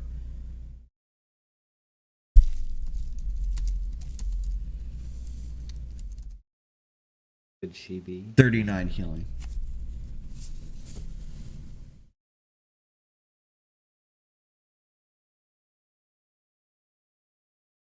What were you saying? I was just saying, could she be one of my people? Yeah. I'm like you, but better. Except she is actively worse though. How so? I do 40 base, right? Healing. Or 30 if I don't overcharge, but you know.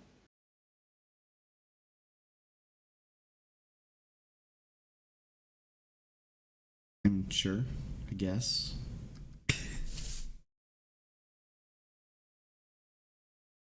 All right. Fuck, I went up a level. I didn't update my magic. God damn it. Always remember to do that. You even had a full week. Okay. Another round of combat. Let's have the main guys roll. Let's see. Once more, it's a Praetorian that gets a hit on. Doesn't do much though.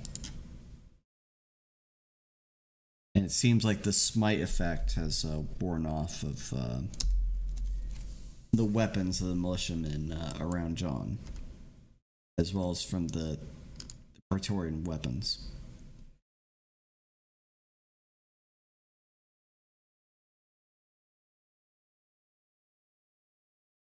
All right. Venin swings his weapon. Jesus Christ, missing most anyone with his sweeping blow.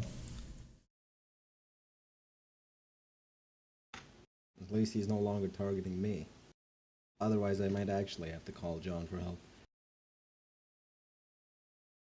You have to fail a will save to call John, though. I would willingly fail the will save. I wouldn't even attempt it. All right. Skagen, it's your move. All right, she'll sneak up behind the next one. Yep. Stealth.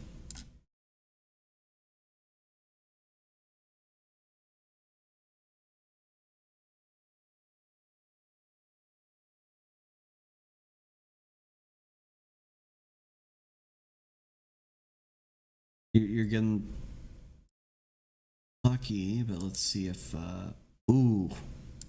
Alright, so now the main ritualist, he's heard a noise in the background. Light on her feet as Skagen is. There's greenery around that's not usually present in Freeport, and she finds a twig that she didn't snap but did rustle the grass near her feet. The man with the tome looks away from his incantations and sees Skagen standing there. He pauses his incantation and demands aloud, "And what kind of creature are you to interfere with the ritual of the most holy of the most holy of the Ulril practices?" Just respond by throwing the sap at him.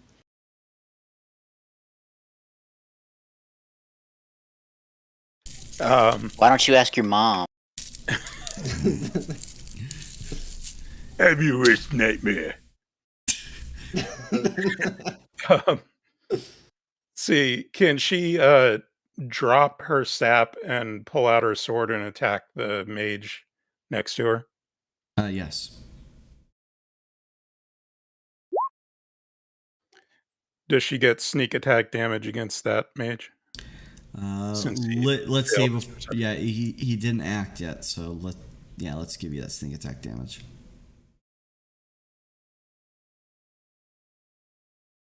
Okay, and he's disabled and dying.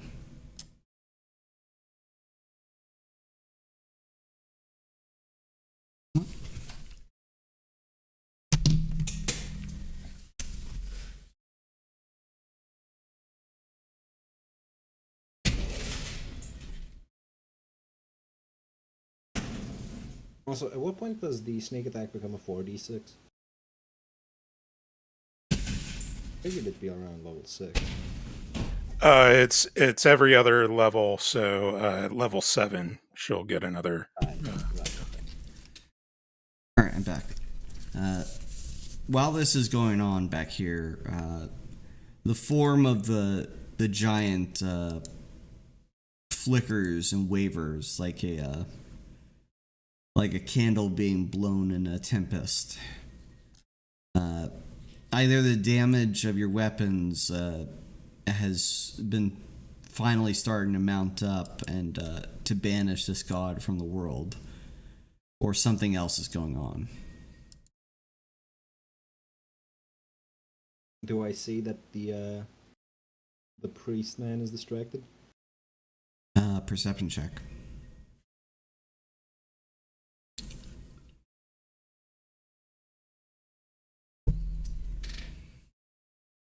Yes, you notice that the lead caster of this has been distracted by something. What's the mind wizard's name again? I keep forgetting. Iran. It's literally right underneath the token. I can't see the tokens. You can. Can you not see the name labels? Nameplates? No. See them. Oh, No. I can't. Oh, that sucks. Okay, that's Iran. That means that my fucking nameplate thing I've been doing is completely useless. What the hell? I tell Orion that the caster's distracted. He should try invading his mind now. He says, sure, and he moves up to here. Can I give him an epic drum solo to do it with, using the giant as a drum? Okay. He, yeah, I mean, yeah, you can. You can definitely roll your attacks now. Your shield attacks whiff, but your heavy pick, well, do you get your heavy pick attacks dependent on whether you hit with your shield? No, they're just both independent. Okay, so... It's like I'm 2 weapon wielding, but I'm not. Okay. Deal 10 damage.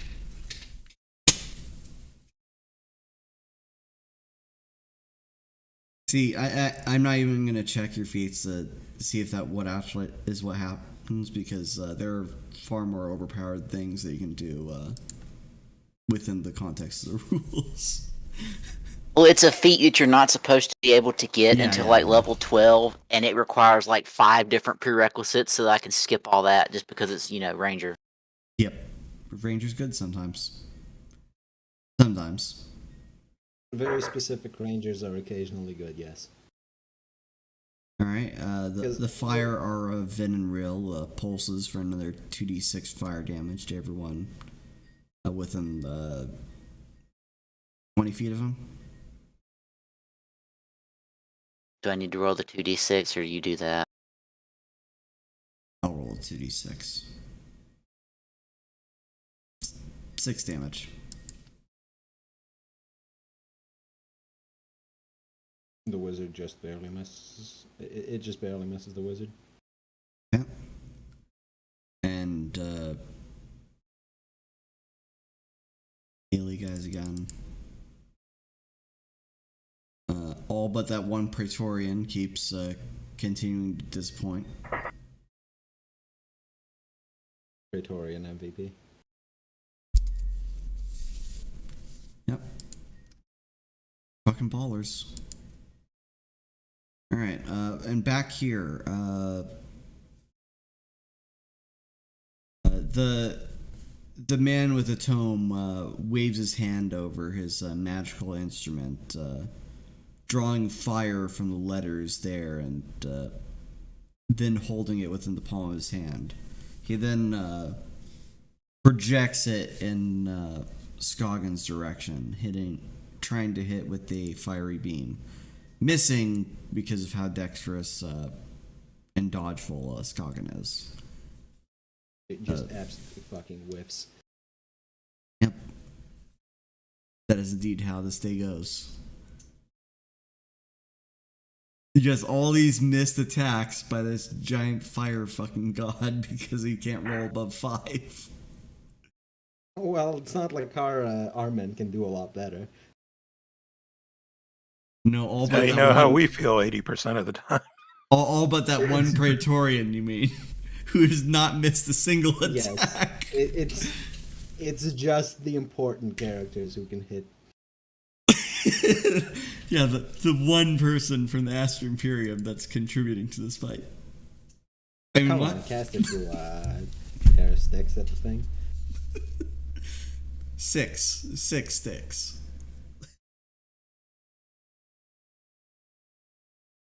Oh, he's probably running out of sticks. Yeah, he has to go back and grab a whole new faggot.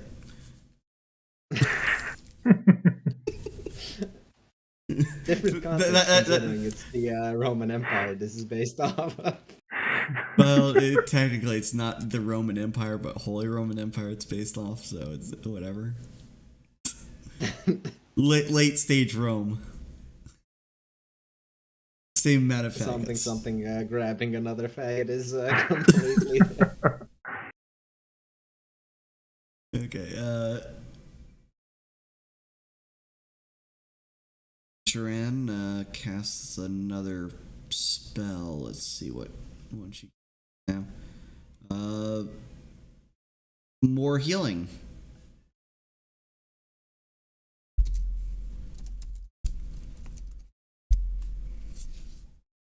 Okay, so everyone near her gets 35 health back if you were damaged. Let's see, and down here. Shit, with this kind of healing, what's to be afraid of? Other than instant death spell. Well, the fact that she's gonna run out of spell points in about a turn. She keeps up casting like this. Like I said, she's you but better. And I'm not gonna elaborate. How many spell points does she have? She doesn't need to spend as many spell points as you do. Is what I'm trying to get at. Oh, she... How the fuck do you cast mass healing without spending spell points? You have to be a druid. Ah. Well, I'm just better I'm just better at... I'm just better than her by virtue of not being a druid. Well. I mean, but... I'm not gonna go into it right now. Let's see. In the combat rounds. Oh yes. The god attacks. Let's not do a swing and a miss. He slams his stave into the ground again, and then wrenches it back up. Eruption of hot magma comes from the ground beneath. Jarring everyone with great warmth and 5d6 damage. So let's...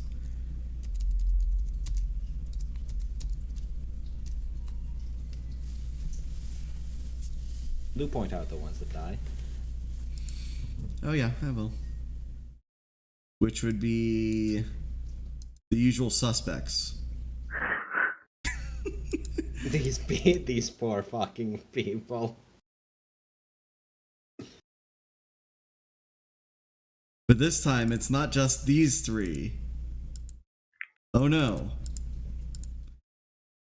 But these two back here.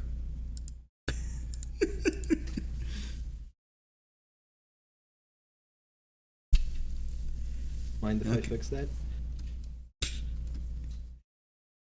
I mean, yeah, go spend more spell points, please.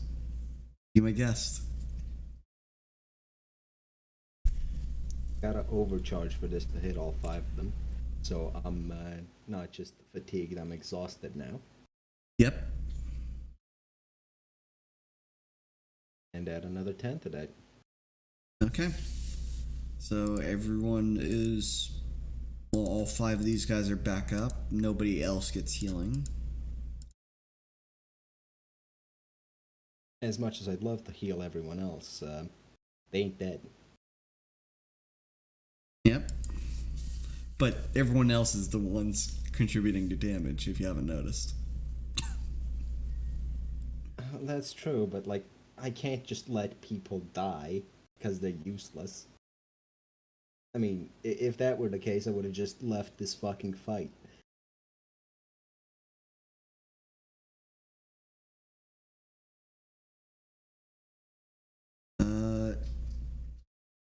Skagen, roll perception.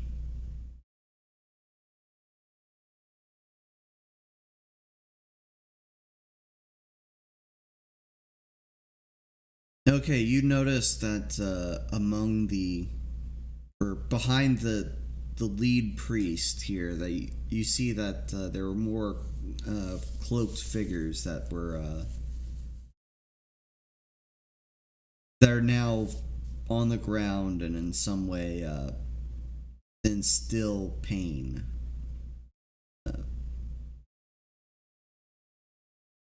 This guy, token layer. You see Meridium standing above one of the bodies with a rag soaked with some form of liquid. He then presses a finger up to his lips as he approaches, as he walks over this dead body, or not dead, unconscious body.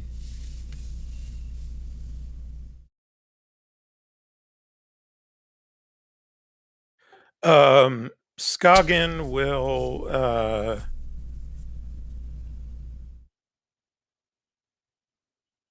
do something, distract, taunt the head mage there, and say in response to his last attempt to hurl a fireball at her, say, "Oh, come on, is that the best you can do?" And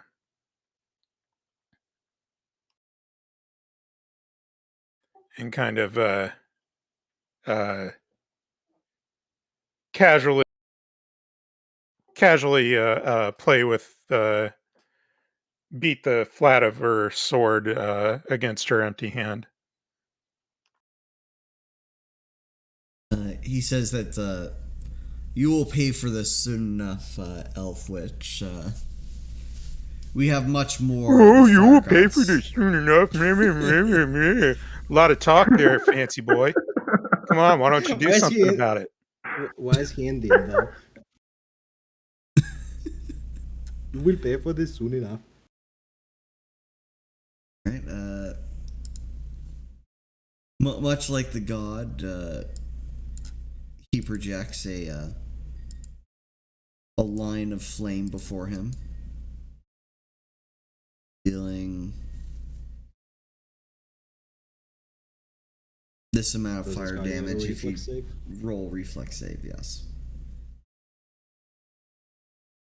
Roll reflex. Roll DC 17 reflex.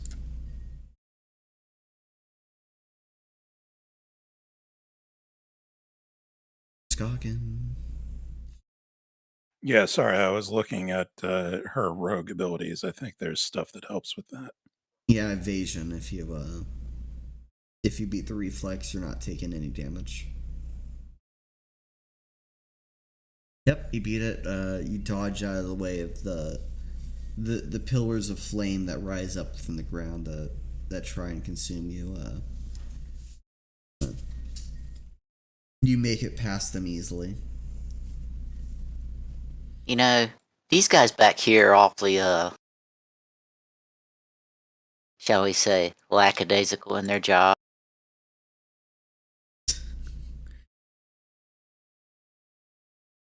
Well, considering that the image of this god that you've been fighting is now faltering, they were doing a good job up to this point. Yes, they were the most important. The militia members sure were fighting. The 4 adventurers back here appear to have done nothing. Look, it's like these 2 militia members by the door are going to get all the shit from the other 4 that are helping us, or 5. No, not many of the people actually have magical weapons. As if that matters. Can I hit it some more? Yes. You hit it once for 6 damage. Does that include the flanking, or are you just assuming that's all that's in there? I'm assuming that's all that's in there. Oh well. One day I'll get a crit. One day you'll confirm a crit. Alright, and Oren finishes casting a spell on the wizard, and his spell succeeds, dealing non-lethal 19 non-lethal damage. Jesus Christ. He rolls really well with that damage. Well, he better, because I spent like 3 turns trying to get him to notice the fucker. Let's see, John actually hits for once, and that the Praetorian doesn't. That's sad.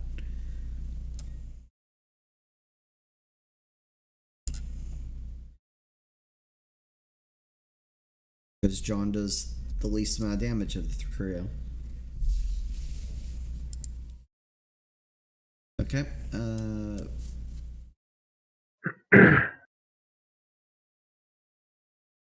Alright, so the mage here clutches his head and he looks at the letters in his tome now fading, and he curses, "Damn it."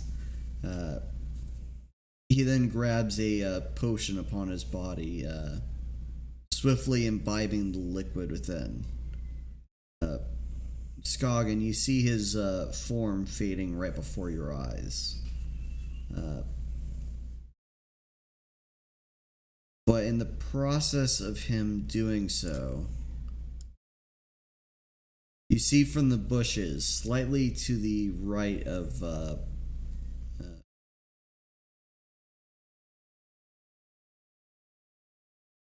slightly to the right of Meridian, you see a flurry of daggers come from the hedge line, hitting him 1, 2, 3, 4, 5 times in the back.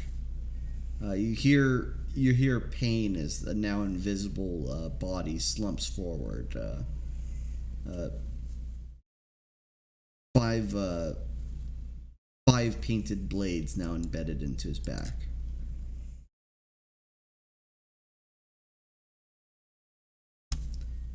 And then over here, without seeming much of any additional mounting damage from the party, the giant avatar of God roars with fury and then bursts into flames, vanishing.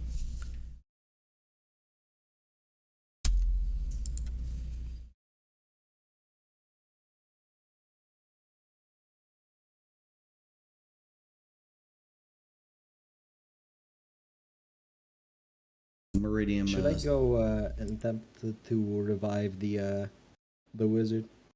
Do we want him alive? Do you? I don't know.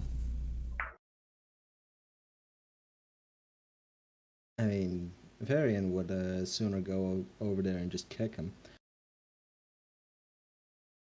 But he's too exhausted to move more than 10 feet a turn. Well, and guess who didn't have to become exhausted while doing all that healing? Well, guess what? There. I am no longer, Okay, you're...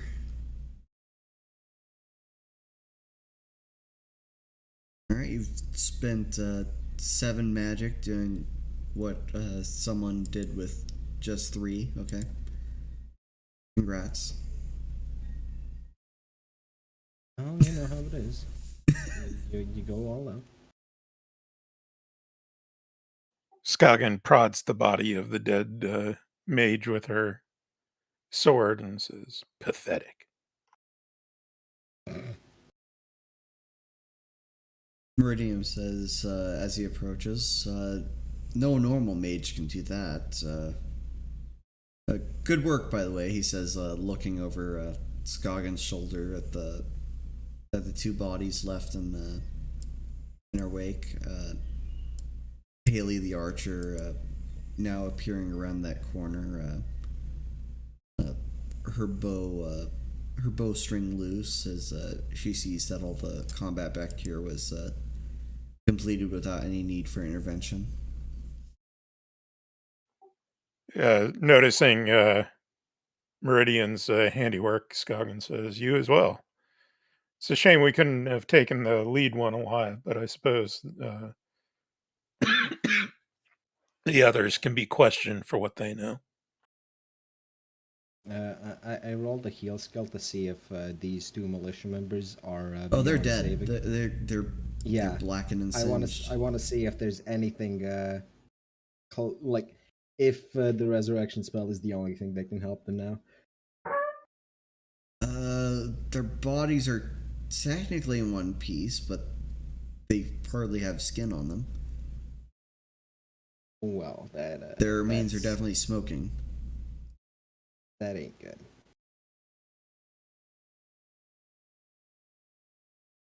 They were hit with the full force of the incarnation of the Avatar.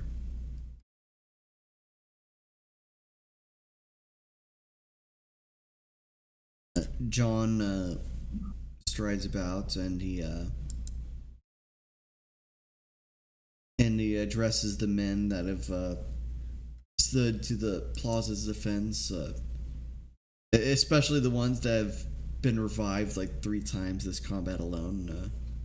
Good work, all of you. You've shown courage of the warriors of Freeport, and enforcing Kor's laws you have to keep the extradimensional beings away from our affairs.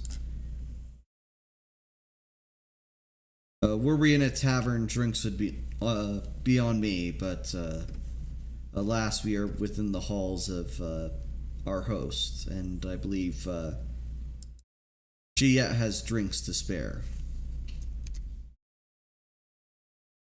Good point. Let's go get fucking hammered.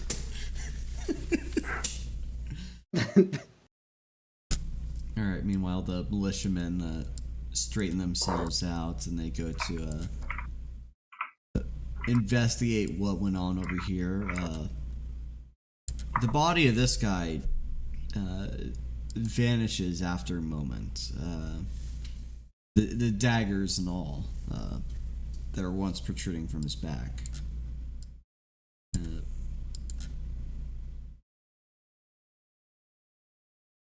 One of the militiamen asks... Scoggin pokes the ground with her sword. Is he just invisible, or did the body literally he was invisible as those final blows were being landed upon, but now the impression where his body was in the ground is gone. He pulled an Obi-Wan Kenobi. Or someone did. Well, nobody was paying attention.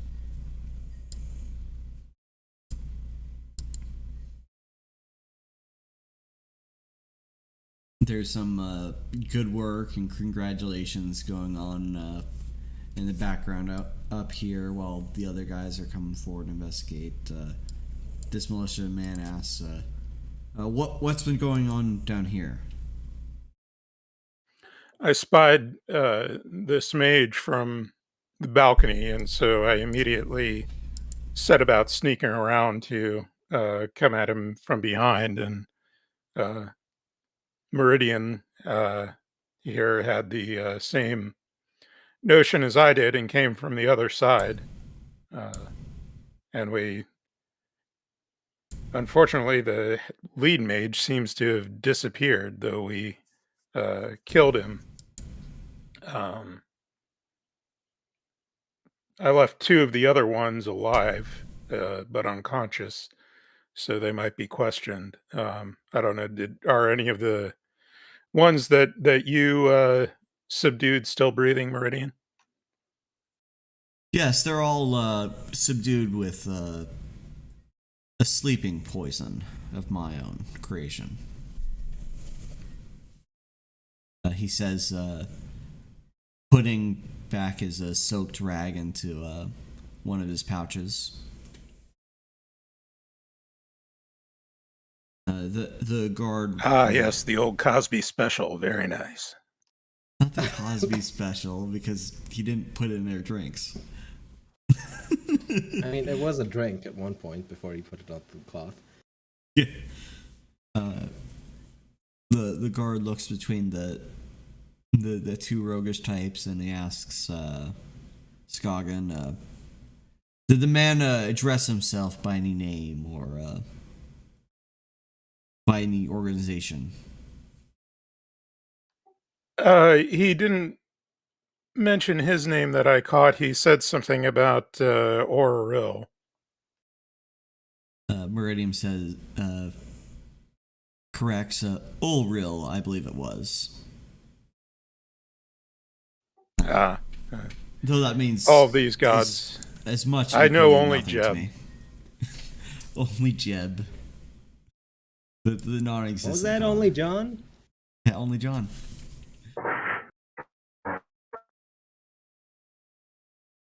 Papa John. Nobody.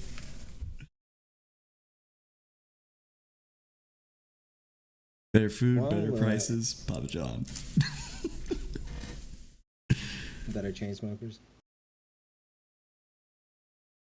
He says, we will take the other mages into custody if the one you speak of cannot be found. We'll take it from here. He says as the militiamen filter out to find the unconscious and dying mages.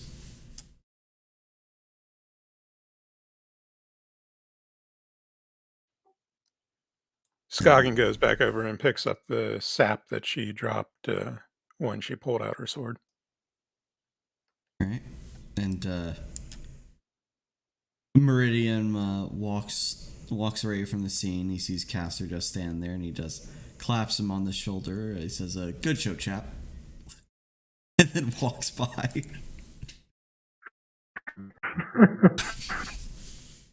Varian is going back inside the manor to check on the people who didn't evacuate.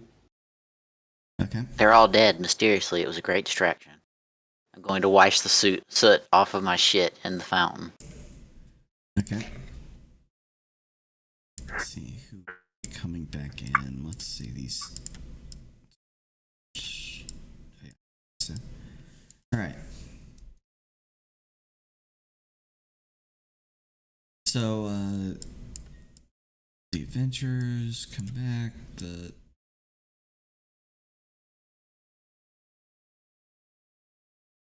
Coming back to the palace, everyone noticed that Vina Moktalan was momentarily at the standing upon the balcony, watching everyone as they approached. But when she saw everyone approaching, she swiftly ducked back inside.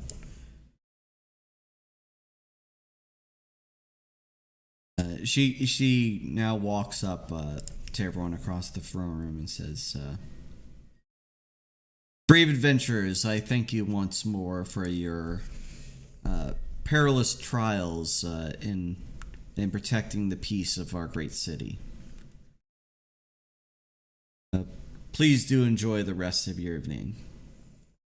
And Lady Skagen, your reward from the vaults has been uncovered.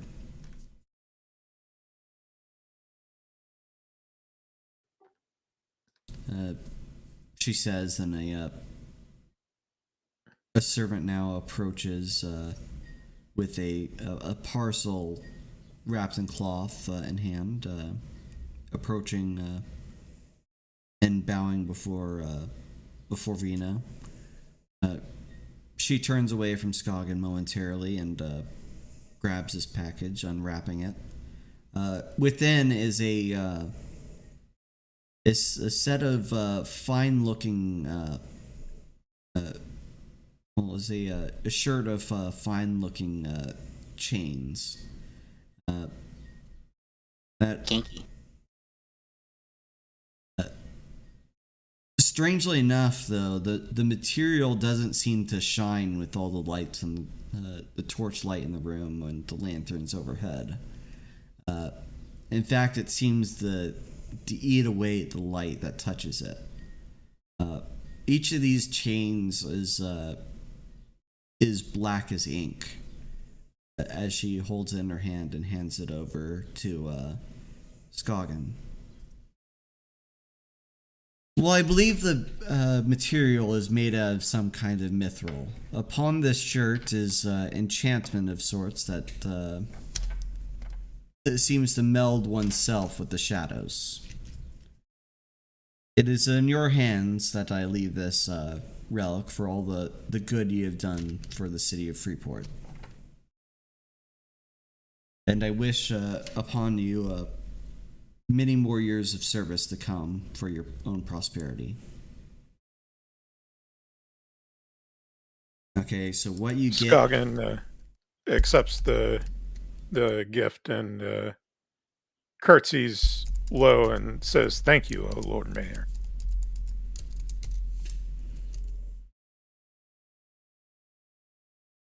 Okay, let me double check what the...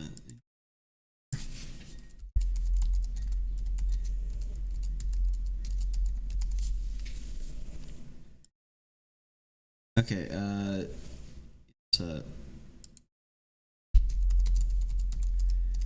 in your entry, it'd be a mithril shirt of shadow. What the shadow effect does... Well, it's a +1 mithril shirt of shadow.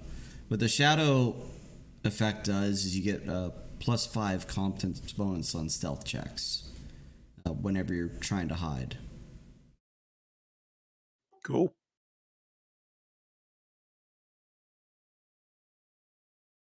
Okay. And then Vina steps back and says, and all of you present have done so well in your defense. Please enjoy yourselves and spare yourselves a trip to the inn and enjoy a full night within the luxury of the palace. We shall have rooms available for each of you.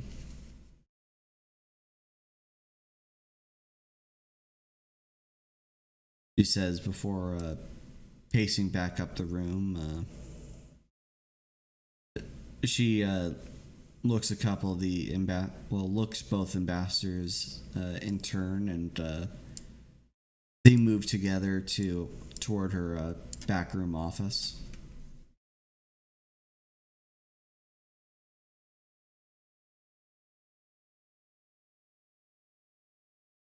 All right.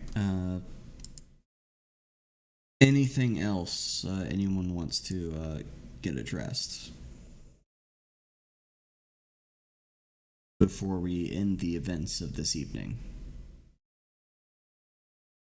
Suppose not, unless someone else has something.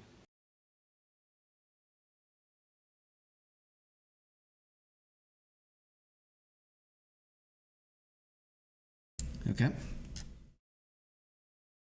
Yeah, I was half expecting Bright to say that you're going to try to flirt with the Lord Mayor some more, but thankfully you spared me. My performance speaks for itself, alright? And besides, I can't get another natural 20 on the diplomacy roll. That's not happening. And you're far too exhausted to do anything. I literally just have my one reserve spell point. Yeah, so you can't invigorate yourself. I can invigorate myself. Invigorate is free. Alright, so the morning comes and everyone has now enjoyed the full luxury of staying within the palace walls for the night. No more cheap inn rooms will likely satisfy your body for the week, considering the luxurious amounts of cushioned and perfumed rooms that were allowed for you to dwell in.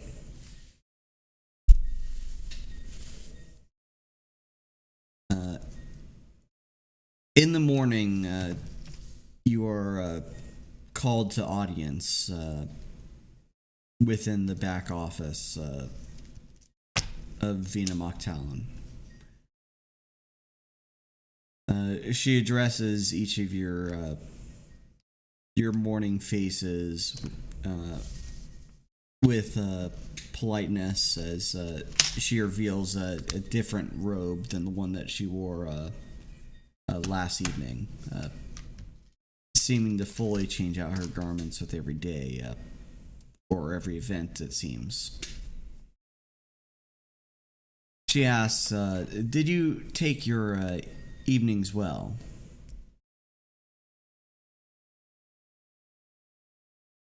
The luxuries of the palace were most enjoyable. Do see that you are you have done much to get the rewards of coming back here once again. As long as you yourselves do not cause the problem, that is. Have we ever caused problems? Yes. Many. Many problems. Zero. Can we take like a 10-minute break? Sure, yes. Okay. 10-minute breaks.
And we're back.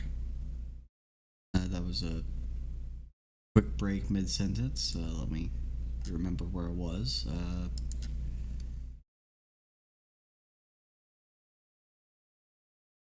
Yes, it is good that you've enjoyed the pleasures of my palace. Though I'm afraid I asked you to come here, for I might have a job for you to partake in. See, if you're not presently choosing to engage in the giant hunt, I have another job that has recently come up. Yes, those magic casters that you've apprehended and have done a fair job with taking care of, she says, looking at Skagen. We had made sure to keep them up for every hour of the night and ensured to get testimony from each of them in privacy. We've learned that these are the priests, well, the self-called Ulril priests. They're of a sect of, in my opinion, madmen that believe themselves capable of stealing the power of a god.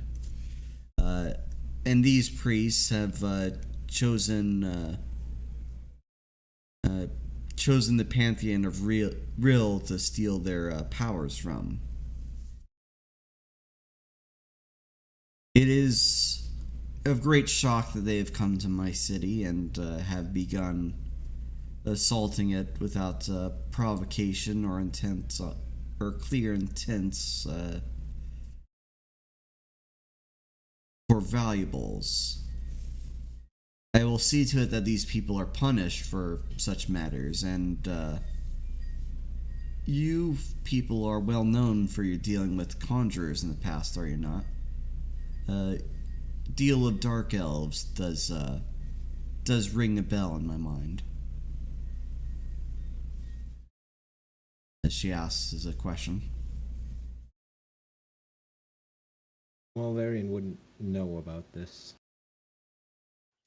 Yes, Sid and I dealt with a coven of dark elf sorcerers several weeks back.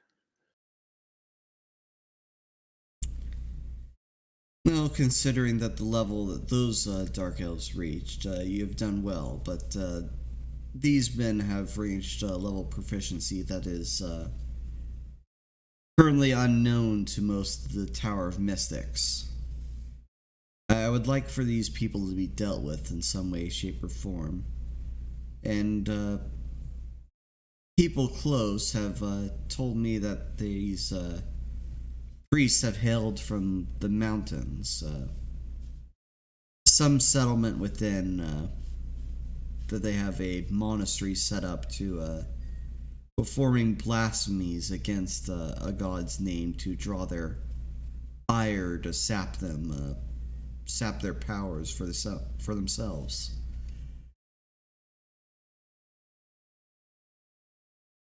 I would like to, if you would be so kind, ask you to engage upon me a job to punish these people.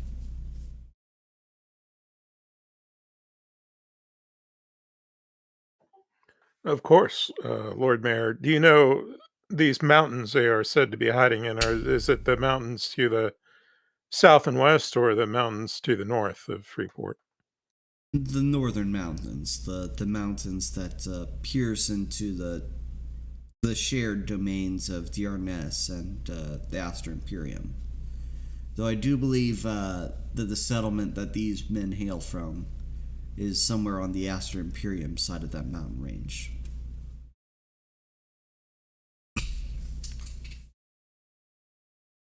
Though speaking with our captive embassies last night, I have discovered after poring over those maps that these men might be dwelling within the confines of the dwarven lands themselves. Though not likely underground sort of order of priests, at least not in the literal sense. These men might be dwelling in a shared settlement with the dwarven kind. And I would request for you not to make any incident with the dwarves unless they are found to also be part of this order.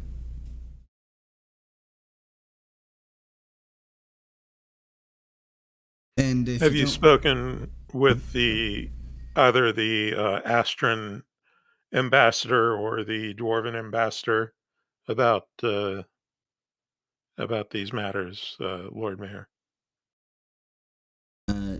She smiles. Not insofar as sending adventurers to go punish them on Freeport's behalf. I do not believe that the dwarven military will rise up to purge people that cannot be directly connected to some plot against their confederacy in the mountains. And the Aster Imperium, let us say that they have certain disagreements with the dwarves, and the dwarves will not allow them to come into the mountains freely. So this would be unofficial business on our part. Quite. For the good of us all, if not just for the good of Freeport itself.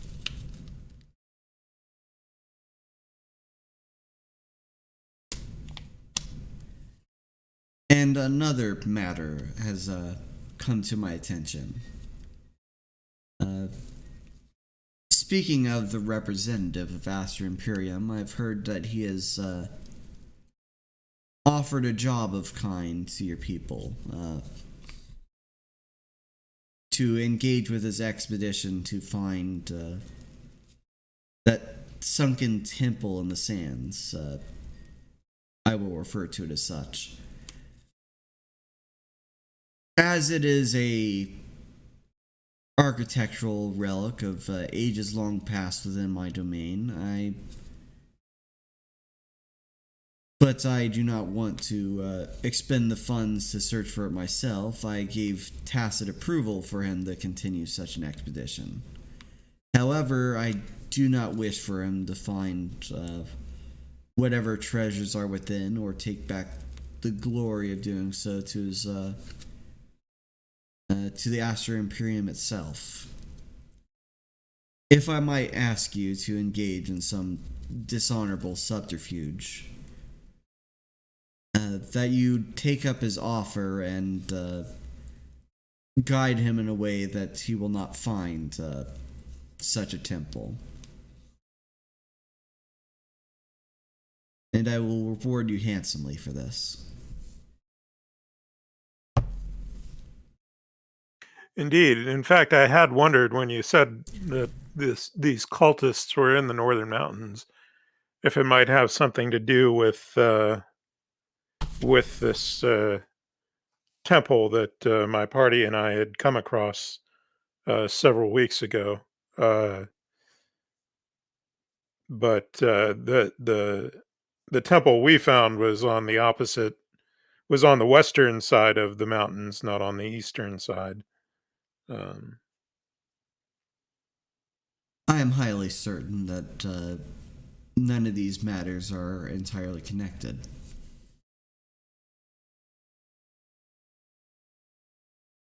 And I do not believe, having spoken with my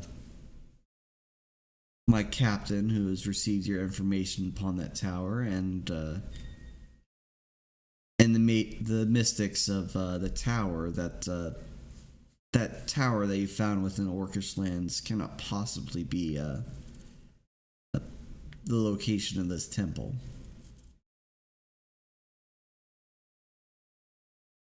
It is said to be where the desert is the deepest, and where the sand claims more men than the monsters within the hills. I see.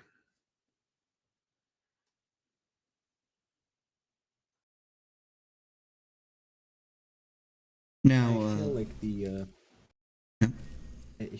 I feel like the cultist issue should take precedence over the matter of archaeological research. Indeed. When can I expect you to go upon your journey?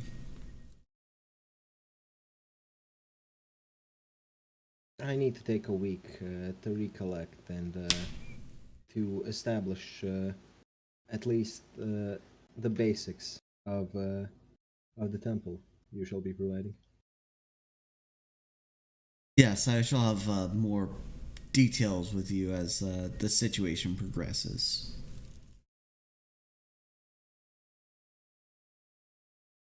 But you will take the job of taking care of these cultists then? It is ultimately up to the party leader, but I vote yes. I am certainly willing to deal with them if my compatriots are. And she looks at Castor and Sid.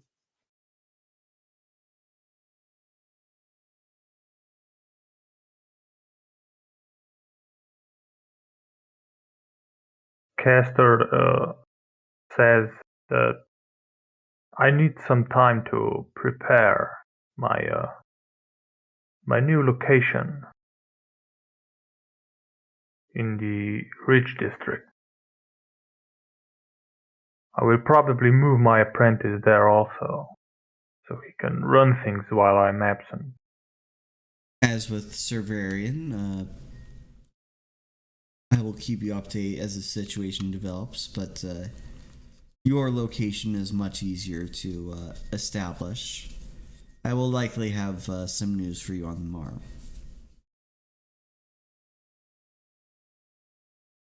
Alright, and that just leaves Sid that Vina looks towards.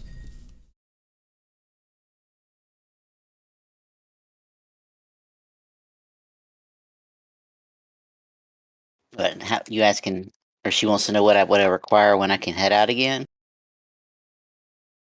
Well, When you can leave, yes. yeah, when, yeah.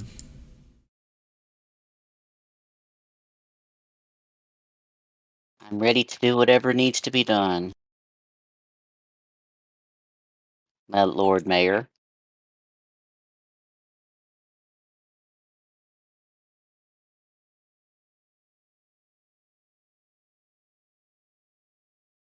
Alright, she says, I thank you for your prudence.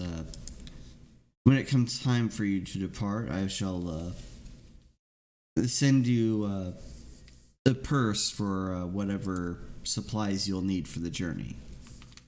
While I'm certain it's not the farthest you've gone, the mountains require a different kind of preparation, I hear.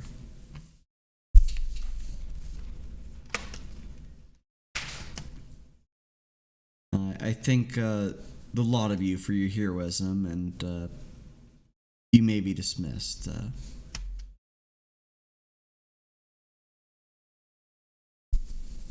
She says, standing up, and then gesturing towards the door, she says, please, I have much business to tend to, including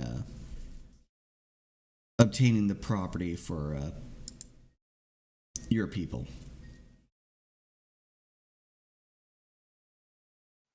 Skagen curtsies and exits.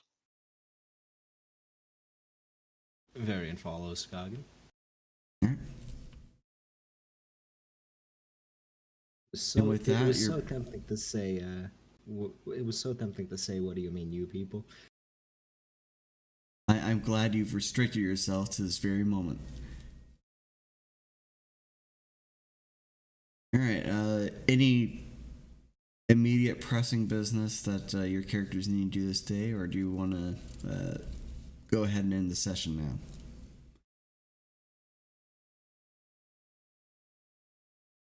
Well, Varian would start on the retraining, but I'm good with ending the session.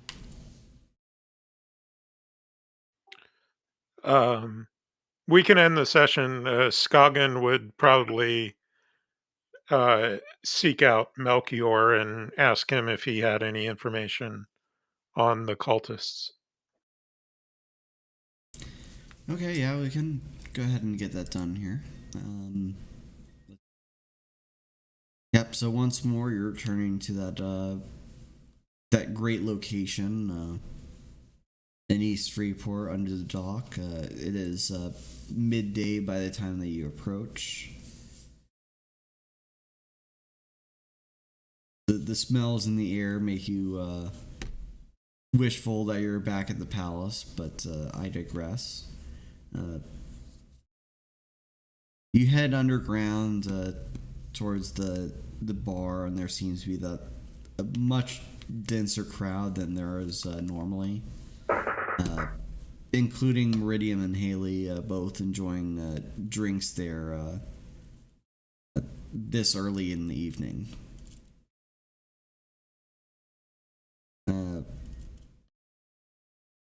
After a moment of waiting and eyes peering at your party's direction as you sit down, Melchior comes from a back room with his arms outstretched. Oh, friends, what can I do you for? I assume that you heard of the incident in the plaza last night.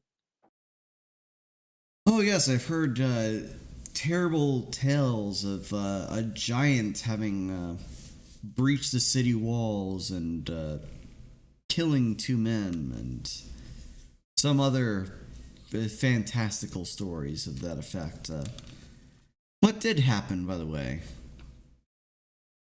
Well, it seems to have been perpetrated by cultists who devote themselves to a god known as Ul-Ril, uh, some heathen deity of which I'm not familiar with, but uh, we were hoping that perhaps through your network you might be able to uh, dig up some information on them for us, as we've been asked by the Lord Mayor to uh, seek out these cultists and prevent them from raining any more terror upon Freeport. Do keep the Lord Mayor's name out of your inquiries. This is supposed to be unofficial business. Melchior simply smiles under his hood as he listens to this exchange. He says, well, yes, I can give you the inquiries, but I'll cut to the chase. I do know something about these people, and you are mistaken. There's no god by the name of Ul-Ril. It is the entire real pantheon that these priests perform some absurd method of worship.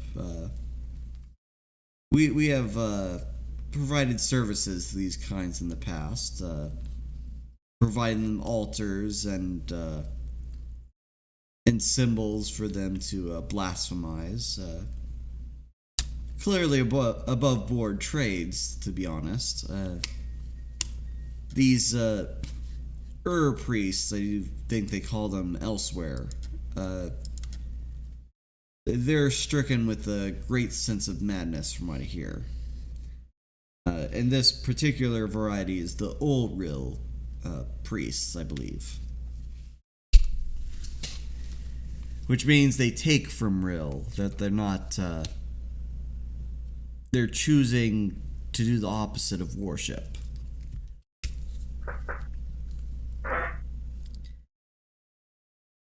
I believe Arian would be familiar with priests, right? He would, was a yes. priest himself. He would most likely have a disdain for them, considering. No doubt, as well as pirates. For some reason. Oh, but pirates are a personal matter. This is more of a matter of faith. Of course. A faith that you've abandoned to join Jolly Good John. Not abandoned, they have been chosen. There's a difference. Okay, so then Then Melchior scratches his beard and he says, what else was it you wished to know? Their location that was in the mountains? It is not that hard to find, to be honest. It is a church that is built not far from the Mountain Path Road. What I would worry about more is that gnolls tend to prey upon travelers that are less armed and armored than the most dwarven fare that come through.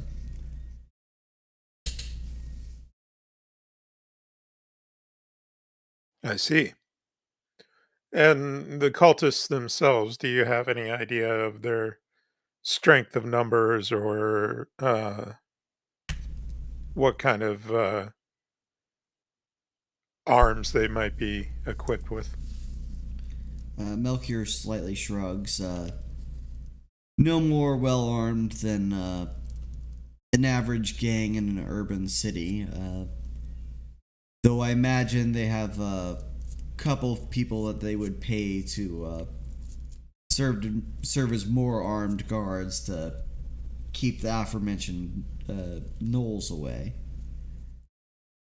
They themselves, though, possess an individual power as spellcasters that cannot be measured with conventional means by examining weaponry. Though, from my last knowledge of their location, there appear to be a lot of them. Enough to populate a hamlet, in the least.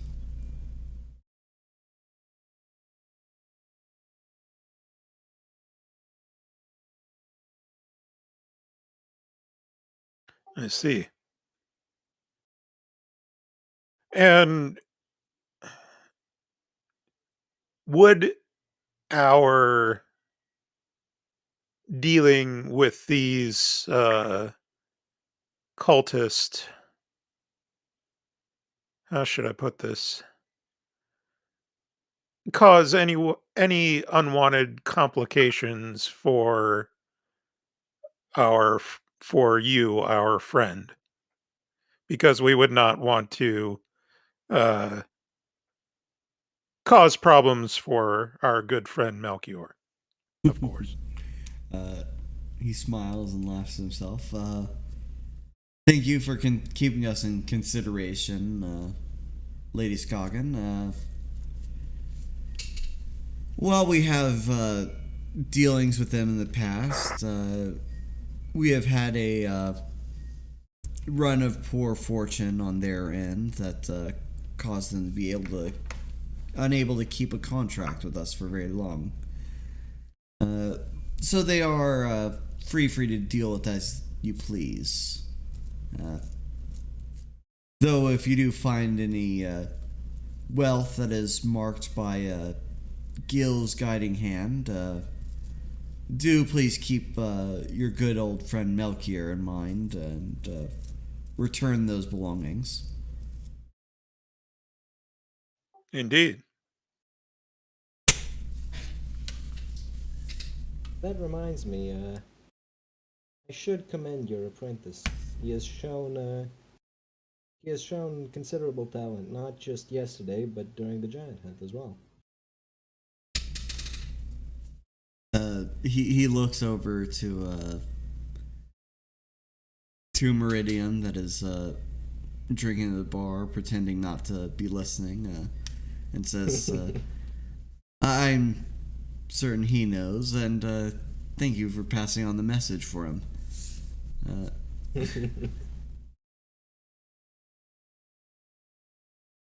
He's not quite as light on his feet as he should be, and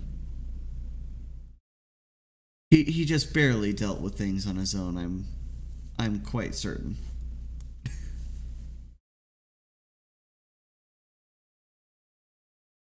Oh, but of course, a master is supposed to be hard on their apprentice. Only the female ones, I'm afraid. I choose to ignore that, God.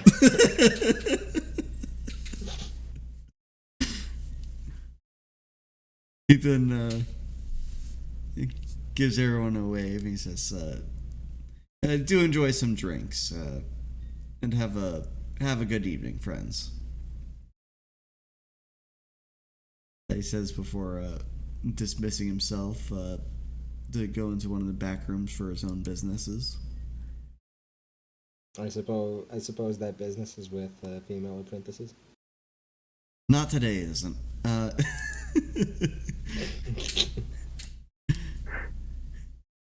right.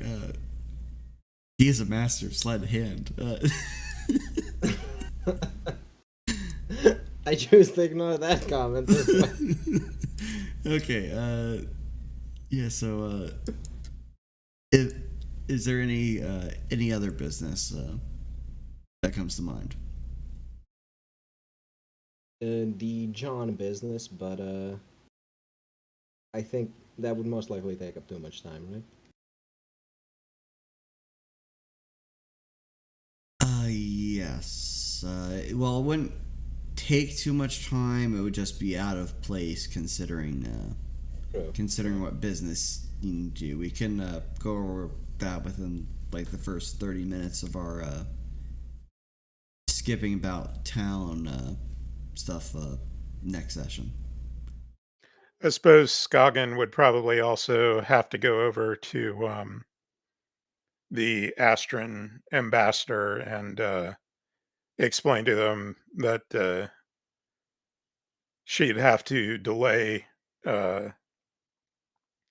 guiding their party to the ruins so that they can deal with the cultists that attacked the palace. Yep.